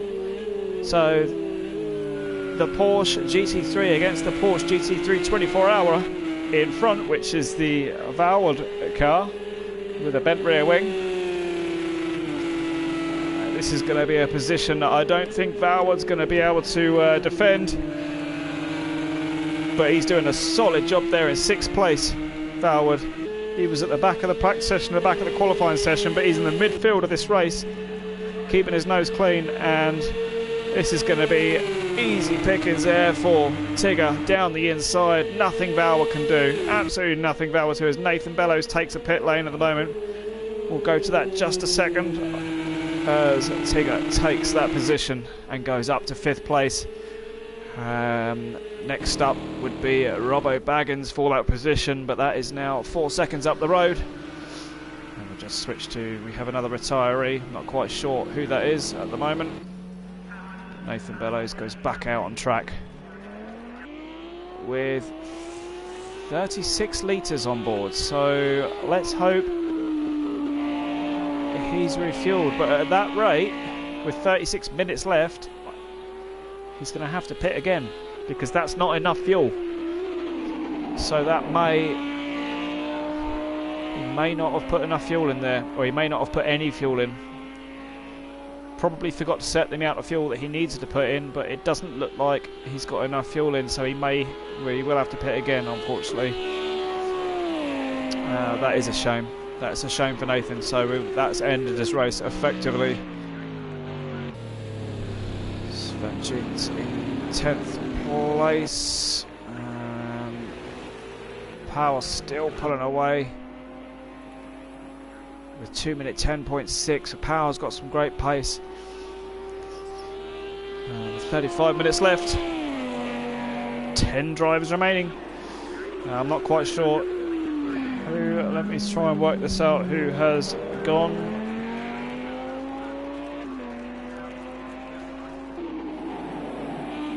I think it is Jack D. I think Jackie D has retired out of the race. Yeah, that's a shame. So far, 12 seconds Power leading, 43 seconds in front of ProGav in third place, who has taken that position, unsighted to me, apologies for that, but ProGav has taken that position back off Simon for third place.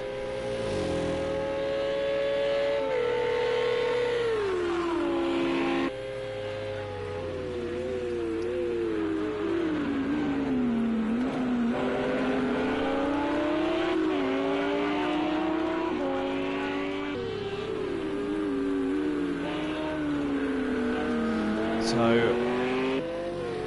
unless ProGav makes a little bit of an error, I've got a feeling he's got the pace to pull away here, as ProGav's doing 2-minute 13.1s to Simon's 2-minute 15. So 2:15. That's probably a mistake there by Simon. So never count him out of it, as Simon's lap times have been fairly decent in this. In fact, 2:14.0, so a bit slower than I thought they would be, but. Fourth place for Simon's very solid at the moment. Tigger, fifth place, still doing 2-minute 11.7s there. And, we're just waiting for the leader now to pit. As let's see how much fuel he's got on board now. 16 litres, so he's going to have to think about pitting now. Whitehouse 28 litres, so Whitehouse might go a bit longer. So that'll be interesting to see if he can catch Power up. He's got 13-second lead, so maybe if Whitehouse stays out a bit longer, he might be able to push for a bit longer. Might take a couple of seconds out of Whitehouse there.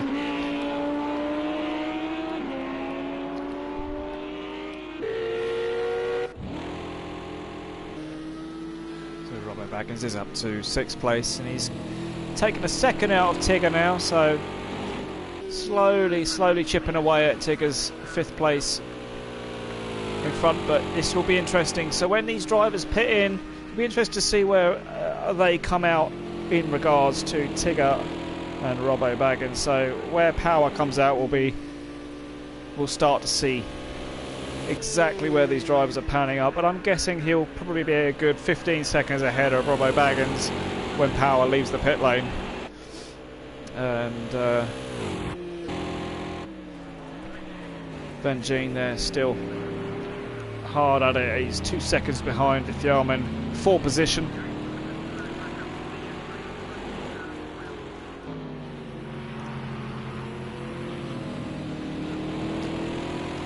$87 litres on board there for Alex, 83 there for Thjarman. Nathan Bellows 30 litres. I got a feeling the fuel, he didn't set his fuel correct, because it's not gone in clearly. He might have enough. He might have to put he might just have to lean the fuel mixture off. There's another thing you can do with these GT3 cars. You can lean off the fuel mixture, but with 2-minute 15 lap times at the moment, leaning off the fuel mixture, you'll just go a lot slower. So I'm not sure that's the best call. As Bauer looks like he's had a bit of an off there. He's only got 24 litres on, so he's going to have to pit still. Baggins 3.8 seconds still behind Tigger, so these two really locked. I mean, 2-minute 10.8 and 2-minute 10.7. Very good lap times there from these two. Power now dropping down to 2:11.8, so he's dropping a second a lap now, Power, to Robbo and Tigger. And Whitehouse is still comfortably doing 2-minute 11.4s.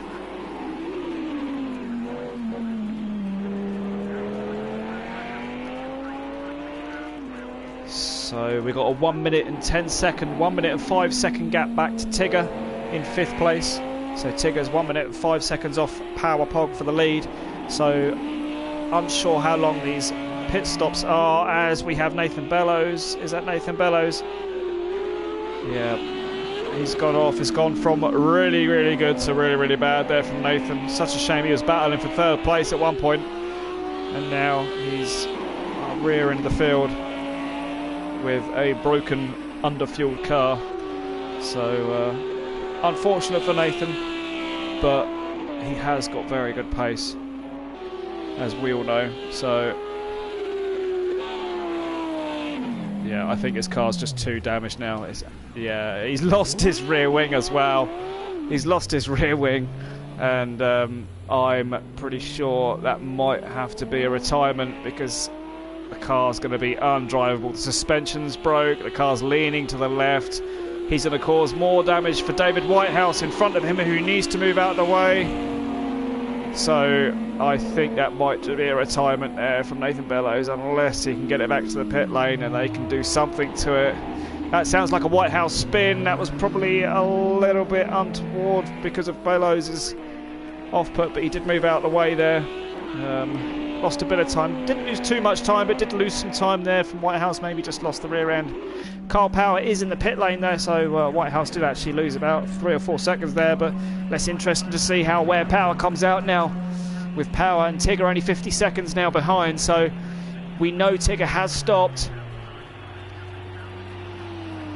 Tigger has definitely stopped. I'm really unsure what's going on. The fuel man is running around like a loony bin, and here Kyle Power is in the pit lane, and he is in his pit box, but his pit crew don't seem to know where to go. So they've all gone home. Power still sitting in the pit lane, but at least he's getting his fuel. That's the good thing. But here we go. So Tigger is... Where's Tigger on track? Let's have a look. Let's bring this track map up. That might help. Power is now out of the pits. Tigger is coming around the final corner any second now. So actually this is going to be quite close, because this pit lane's so slow and so long. ProGav goes past, but ProGav needs to pit still. We know ProGav needs to pit.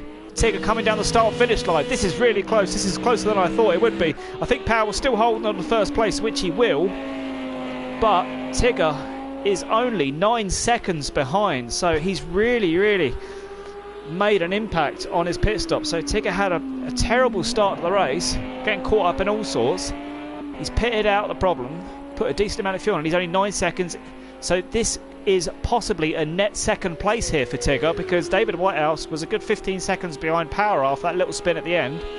I got a feeling Whitehouse might be demoted to third place in all this, possibly fourth, because Robbo Baggins is only 2.8 seconds behind Tigger. So when Whitehouse pits, he's going to come out, I think, just behind Robbo Baggins here. I think.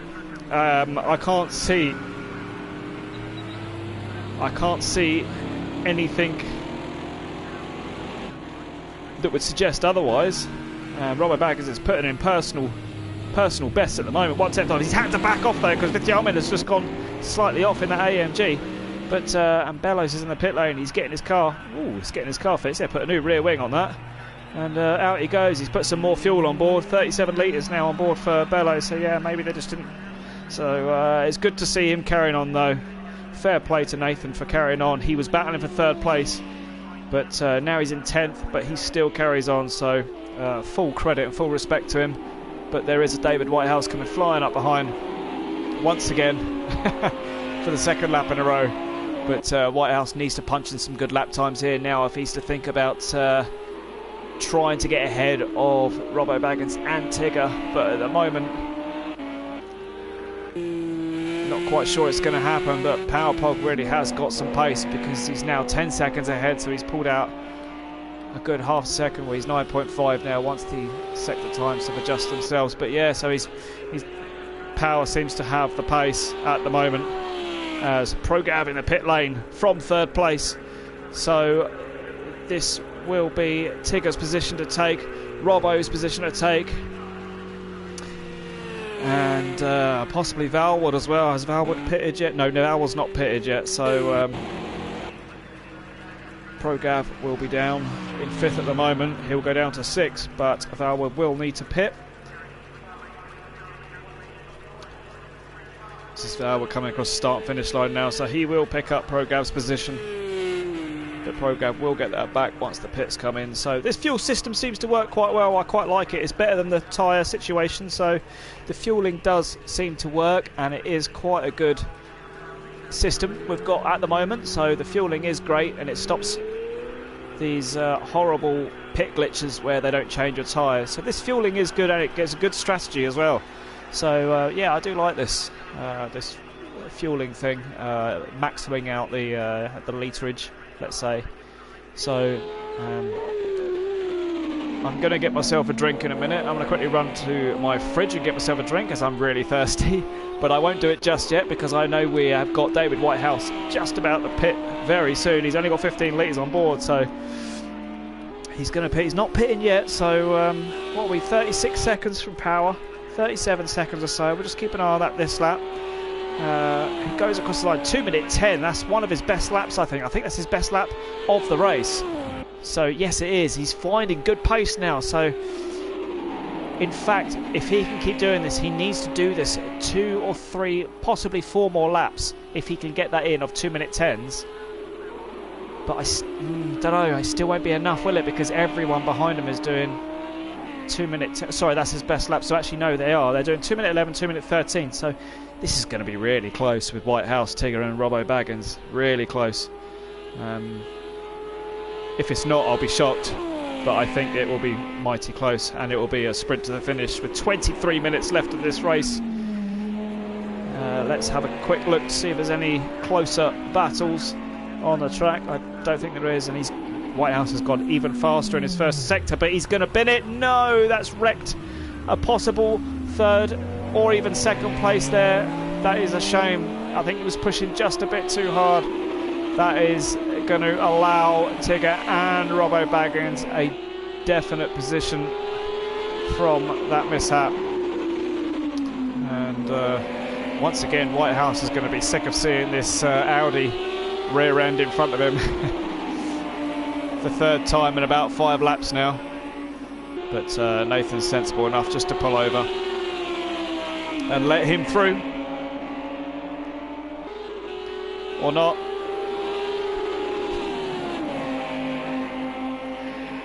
Nathan's figuring out which way David wants to go, I think.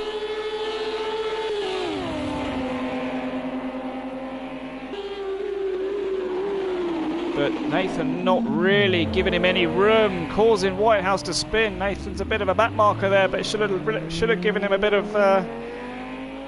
of breathing space, I think, there. But I think Whitehouse may just have to pit now, just get that fuel in and try and run it long to the race, because otherwise he's just going to end up catching Bellows again in this next couple of laps. So I would probably pit, get that fuel in and just run long, but he stays out for another lap. That's going to annoy him. Now Power is only 28 seconds behind, and Tigger has caught up. Tigger has definitely caught up Power. He's now 8 seconds behind, so he's caught him by 2 seconds. So this isn't over yet. Robbo Baggins is 2.5 seconds. Tigger's really up the pace now. And but saying that, Robbo Baggins has just put in his fastest lap of a 2:10.5. So that is the fastest lap, not of the race, as Power still holds that one. But that is his fastest lap, 2:10.5. So he's half a second quicker than Tigger, but Tigger is nearly a second quicker than Power. So that's 1.5 seconds Robbo's taken out of Power. So with only 20 minutes left, this could go down to the wire. We have seen a lot of errors from a lot of drivers at the moment. So that's probably what it will take. It's a simple mistake from someone at the front, but Robbo Baggins will still be quite annoyed after the race. He'll probably be raising some questions about what happened into this corner here with that Lamborghini that decided to quit out so quickly after a silly little spin. But you know, he is in 4th place still, so that is still good points on the table there. And 17 seconds now. So I think Whitehouse had another off somewhere, because Power's just taken another 10 seconds out of Whitehouse. So Whitehouse he needs to just pit, get some fuel in, and just take a breather, because at the moment Val was disconnected as well now, so it looks like Val was gone. So we're down to only just 9 drivers now, which is a shame, but it goes on. And yeah, he's lost 12 seconds. See that best lap delta there? He's lost 12.2 seconds. So what's ever happened to Whitehouse? I think he's lost his head, and or the tyres have just gone completely off. No idea, but only David knows what's going on. I think it was all a bit of a bit of frustration from back markers and such, but I think David's going to need to pit now just to take a breather, and he does. He gets in the pit lane. And he's going to take his fuel on. Power will jump him, Tigger will jump him, and Robbo will jump him as they're only 20 seconds down the road. So David Whitehouse will go into 4th place, which will push Tigger up to 2nd and Robbo into 3rd. As here comes Power to take that 1st place straight back again with only 19 minutes left now. So Power takes 1st place again. Tigger's going to take 2nd place and Robbo in 3rd. Whitehouse down to 4th, so I don't know what's going on with the uniforms there. That's that'll need to be patched, I think, Mr. Project Cars. It looks like we've just come out of a 12-hour club. Looking at them people. Right, so Whitehouse, 53 litres on board now. Probably a little bit too much fuel for the rest of this race, but still a very good 4th place at the moment there for Whitehouse. So just needs to hold it there and possibly hope for drivers ahead to make mistakes. But at this moment in time, Tigger has taken another 2nd out of Power, so this is getting close because Power has just lost a little bit of pace here. He's got 53.5 litres on board, 59 litres there for Tigger, who's somehow, from somewhere, from the spinning, pirouetting Tigger we saw in practice, who was having more spins than I've ever seen before, to suddenly putting pressure on Power for the win. And he's really settled into a groove here, Tigger, and keeping Robbo Baggins at bay. Robbo Baggins has caught him up, but it's taken Robbo probably a good half an hour to catch Tigger. By 2 seconds, as I've said that, he's going to drop it. Oh, this is such a shame. I can't believe that, as we were just watching that. And he's dropped it into that fast left-hander where I said, do not touch the curbs because it will ruin your race. It is just giving him aero damage. Oh, I can't believe that. It was shaping up to be such a good top 3 fight. And Tigger has dropped it down now into 3rd place with damage. And 4 seconds off, 4.5 seconds off Robbo Baggins now, so he's lost a good 6 seconds from that. How much performance impacting is that going to be to his car? That is going to be huge. And we have another driver in the pits, Alex Van Gien. This is to fix some damage, I believe. It looks like he's fixing some damage. And we've got, yeah, they're fixing the damage. This pit crew seems to be alright. They've not got see-through bodies, but they're okay. I think, yeah, it's just fixing damage there from Alex, so straight back out again. But that's such a shame. That's such a shame there for Tigger. We'll see. We'll keep an eye on his lap times and see how much performance he's lost. But I should think that's going to be the end of what could have been possibly a race win there for Tigger. As I was saying, I've seen him spin more times in practice than anything I've seen before. I was just about to say he has not put a foot wrong all race. I didn't want to say it because I didn't want to jinx it, but it's almost like I didn't need to. But there we go, Tigger in 3rd with a bit of damage, trying to catch a very fast Robbo Baggins there, who's 8 seconds off Power Pog with 16 minutes to go. And I'm not very good at calculations like that, but that's probably, he needs to take half a second out of him every minute or so to catch Power Pog, which is doable. It's very doable. And Power Pog on lap 20 now. Robbo Baggins 7/10 faster every lap at the moment. Whitehouse, I think, is just going to try and bring it home in 4th place now, because Pro Gav is only 18 seconds behind. Pro Gav doing a brilliant job there in the Ferrari in 5th place. He's doing a fantastic job. We've not seen much of Pro Gav. We've not seen much of Simon or Vithyaman, but I'll just snip over to them in a second. But Pro Gav only 17 seconds behind Whitehouse. 18 seconds or so behind Whitehouse. Simon at 15 seconds behind. And those having a great race. So Simon here in the Audi. Simon always is one of the favourites of Project 4 for a few reasons. But good 6th place at the moment there for Simon. Just needs to keep on the straight and narrow as the closest driver. Trying to challenge him is Vithyaman, 1 minute 17 seconds behind. And here he is in the AMG ahead of Van Gien, who is, this is the closest battle on the track at the moment. So I thought that was Van Gien behind, but that's not. That's Whitehouse once again with another lap marker in front of him. He's really not had the best of, let's take the speedo off now. He's not had the best of luck with regards to back markers at the moment, so let's hope if the Vithyaman gives him a bit more leeway here. Let's ride on board here with David Whitehouse.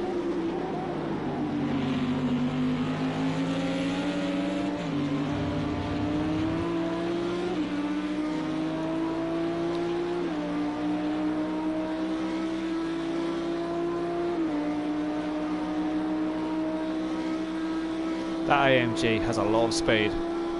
That's pulled away by quite some down that straight there, but yeah, it will be a matter of moments before Whitehouse is up his trumpets. Nathan Bellows still charging round at 2 minute 13, so he's got some great pace actually. It's just such a shame that I think they underfueled or just didn't bother refueling, and he had a couple of those spins, but very unforgiving track, as I said before. You can't just spin out and just rejoin. You spin out and rejoin with a huge amount of damage because the barriers are so close, as Tigger found out earlier on with his horrible spin, and he is losing huge amounts of time, as you can see. Now he is 10 seconds behind Robert Baggins and doing 2 minute 13s, so unfortunately for David Whitehouse, D Whitehouse there, I think he's just too far back to challenge Tigger. Even though Tigger is 2 seconds a lap slower, he's not going to have enough time to catch him unless Tigger makes another huge mistake. Touch wood, I say it this time round. Unless he makes a huge mistake, I'm not sure Whitehouse is going to catch. But Whitehouse, he still could be on for a 3rd place here, providing Tigger's carrying a lot of damage. And probably a lot easier to spin now, and he's probably having to brake a lot earlier than usual, and really tentatively turning it into each corner, trying to make it not spin. So we'll keep an eye on that gap of 26 seconds from Whitehouse behind. I will keep an eye on that for you and bring it up down on that in a minute, but for now Power Pog leading 6 seconds, so 2 seconds has been taken out of his lead with 11 minutes left. Very solid race here from Power. I've not seen any mistakes, touch wood, from Power so far, and some good lap times going in, but even better from Robbo Baggins with a 2 minute 10.3 on his last lap, and his best lap before that was also a 2 minute 10.3. So Robbo Baggins has got the bit between his teeth and wants to make up from that, from being caught. It was a difficult one. I was about to say it was difficult. He got caught napping and someone went down the inside. It was a little bit argy-bargy, but at the end of the day, to me, I'll watch it back after this. I think that was racing. He had the inside line, and Robbo just got pushed out wide there. I think if we're going to give penalties out for such little things, it'll end up being a bit silly, but I think it was just hard racing. But Robbo Baggins might say otherwise from his point of view. But it was caught on live stream, thank goodness, so we will watch that back, I'm sure. As it looks like Robbo Baggins has made mistakes. He's dropping huge amounts of time back at the moment. He's spun. He's spun, so here comes Tigger. Tigger is coming round the last corner with damage, but has Robbo Baggins got damage? We don't know. I'm trying to switch to the camera. Chase camera, and Tigger's gone past with all that damage and all those things to play for. Robbo Baggins has actually binned it, and Tigger's now passed, which has given Power an easy win now for the last 10 minutes. If Power can keep it on the track and just he doesn't even need to push anymore. He can do 2-minute 12s if he wants. He's not going to get caught by Tigger because his car's too broken, and Robbo Baggins has still got to get past Tigger. That is such a shame. And we've been robbed of a last lap challenge for first place here more times than one. So has Robbo Baggins got some damage there, because Whitehouse is now only 20 seconds behind. Still quite a long way behind, but this is going to be the battle to look for now, because if Robbo Baggins doesn't have any damage, I'm trying to see the front of his car on my screen. I think he has got a bit. Yes, he has. He's got some damage on the front, so he's also got aero damage. So, but how much is that? He's going so much slower now. And this will be interesting to see if he can even catch Tigger, because Tigger might have just been gifted the second place now, which might have put the smile back on his face a little bit after that horrible mistake. Everyone's making mistakes out there, and I think Power is the only one I've seen that hasn't really. His car's in pristine condition, so wow, what a turn of events there. I thought Robbo Baggins was really going to catch Carl Power there at the end, but not quite. And Whitehouse is 19 seconds now behind Robbo Baggins, so depending on how much damage he's got, he could possibly still catch him. But we will keep an eye on that. Pro Gav in a very lonely 5th place there, but doing a solid job. Still keeping a gap to Simon at 16 seconds. Simon, an even more of a lonely race. 6th place, 5th Yarman in 7th place. Had a Nathan Bellows who has taken Alex Van Gien. I believe that was that was Van Gien's pit stop where he was pitting for repairing of damage. Let's just have a go at these lap times here, because I believe Van Gien's a bit quicker. In fact, Van Gien looks like he had a bit of a spin, so apologies for missing that. But a 2-minute 34 on his last lap looks like he's had a bit of an off. In fact, he didn't have a bit of an off, he had a huge off, because he's lost 20 odd seconds on that lap. So yeah, he lost the position to Nathan Bellows and now goes wide as well. So Alex obviously not enjoying whatever setup he's got on that car. He's had a bit of a nightmare race this race, but he goes on and he's 9 seconds behind Nathan with 7 minutes left. He can still catch him, he can still get a good 8th place out of this Van Gien, but he's going to have to start hitting those apexes and pushing a little bit more, and he's just taken another 3/10, another 4/10 now out of Bellows. So much to see and so much to catch, because so many people are catching me out by surprise there. It's difficult to catch everyone exactly when they're going to spin, when they're going to overtake, things like this. So it's a shame to see only 9 people left, but we've had 4 retirees. And Van Gien really carefully feathering it through the corners there, so obviously he's not enjoying the way that car feels around here at the moment. As the other Ginetta of Robbo Baggins has proved, it's not easy to handle around here.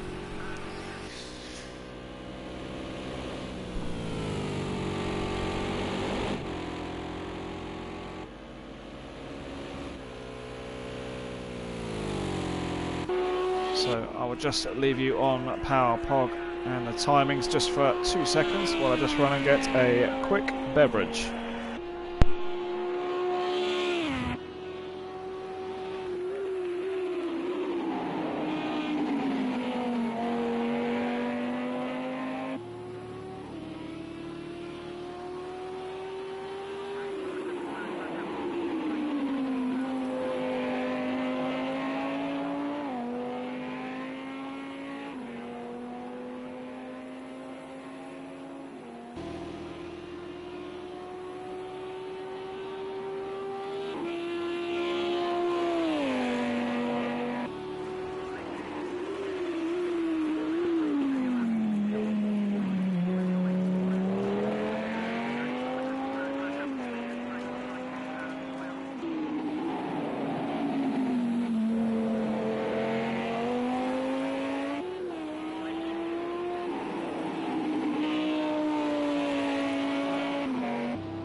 Okay, so I'm back, and not much has changed. Apart from Baggins now 11 seconds ahead of Whitehouse. So Whitehouse has taken a bit of a chunk of time out of him. And we look at the timings. Yeah, so Baggins obviously made another mistake with the 6 seconds been lost. So Whitehouse definitely has a chance here. 4 minutes left. He could still get a top 3 with this. But he does need to push a little bit harder.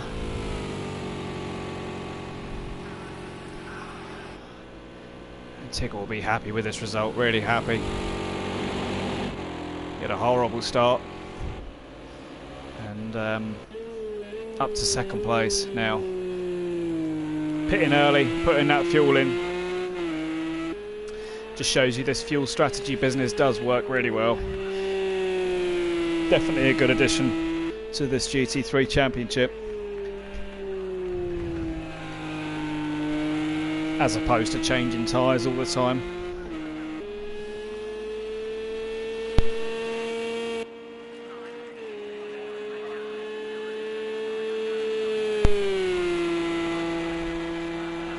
Power now just cruising along doing 2-minute 12s each lap. Just what we said that he could do. He could even drop to the 2-minute 13s now, because Tigger behind is doing 2-minute 13.8, only just dipping into the 2-minute 13s as he goes wide. Keep it on track, Tig. Good lad. And Baggins doing 2:16s. David Whitehouse currently the fastest man on the track with 2-minute 11.6s. And in fact now only 8 seconds as Whitehouse goes wide. He's desperately pushing to try and catch third place up, but with 2 minutes 50 left, I think it's just a bit too much to do now. 9 seconds away. 2 minutes left, so where's Power on the track now? So we'll get another lap in. Once this one's finished, Power come around the final sector, so he will get one more lap in. If he doesn't cross the line before 2 minutes 12. It's been a great race from Power though, really has.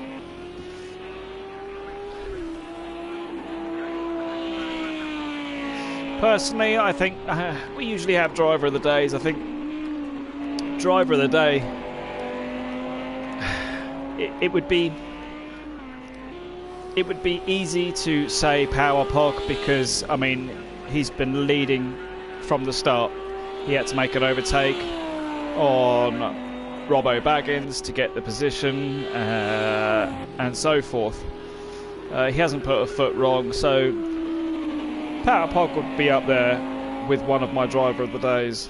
But also a couple more that stand out for me would be Tigger, who's done exceptionally well. He pitted early, he was literally at the back of the grid, kept himself out of trouble, he didn't battle with anyone, and he put a lot of fuel in early on. And now all of a sudden he's up second place, and he was nearly battling for first place. Had he not made a little bit of an error, he would have been right up there with Power Pog, because he had some great pace before all that damage he sustained. And my other driver of the day would probably go to Pro Gav in the Ferrari, and I thought, to be honest, I think he's done a stunning job, and he's kept himself out of trouble as well. He's not collided with anyone. He had some issues in practice where he was spinning a few times, and the round before that, a few issues where he was spinning a lot, but he's really kept it clean this time round. So those three would be my nominees for driver of the day. But Power Pog now, I believe, has started his last lap. He is on his final lap, taking it easy, and this is going to be solid points there for Power Pog. 26 seconds ahead. There's a close battle for, I think Van Gien has just taken Bellows. Bellows has stopped, I believe, for... No, I thought he stopped for Power Pog, but he hasn't. He's run out of fuel! Nathan Bellows has run out of fuel, so he really hasn't got his fuel assumptions and fuel calculations correct this race, because he has just run out of fuel. I thought he was pulling over to let Powerpog through, but that's beside the point, because Powerpog comes round the last corner to complete his final lap and take the win at Road America from a fantastic drive there from Powerpog. And what a race, and really good from Power. Some great lap times, some brilliant driving, kept it clean, kept his nose clean, and comes home with a win. So a brilliant top score there from Powerpog, and he's going to remain in the lead of the championship. So 100% ratio there for Powerpog, keeping a top 3 finish with Tigger. A solid drive from Tigger. I'm thoroughly impressed with the drive that Tigger's had here. Come home in second. He's got to be so pleased with that, from coming home from right down the back of the grid after a horrible start, buggered a bunch of fuel in, and getting past the drivers regardless of his mishaps and the broken car. Well done, Tigger, for a second place. Robbo Baggins comes home in third place. What could have been for Robbo Baggins, could have had a top 3, but look at this. I mean, could have had a win, sorry, but David Whitehouse only 3 seconds in the end, finishing behind Robbo Baggins, so he will be annoyed, a little bit annoyed at that. Whitehouse, again, he was in second place comfortably with all those mishaps and spins. None, I think a couple, maybe one was probably his fault. The rest of them were probably just a lot of back markers trying to be avoided, such and such. Again, what could have been for David Whitehouse and Robbo Baggins. I'm sure they'll look back at that and wonder what they could have done differently. But ProGav comes across the line. A solid 5th place from ProGav. Brilliant 5th place from ProGav. Very impressed with him there. Vithjalman is lapped and he has crossed the line. So Vithjalman finishes in 7th place there.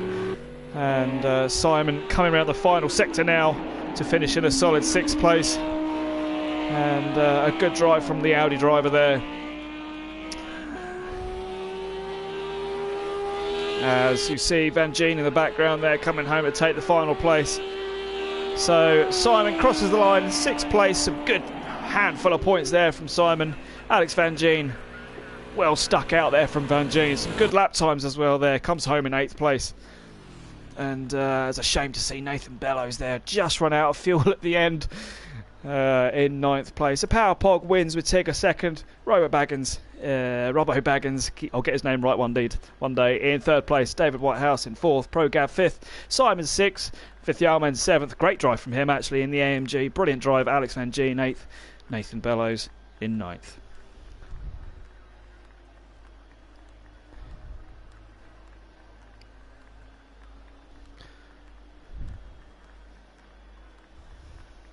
Fastest lap also from Robbo Baggins. We have so I believe we have fastest lap points, possibly. I could be wrong on that, but fast lap points. So the fast lap goes to Robbo Baggins, and a great race from him to claim that and those points, and also the pole position points.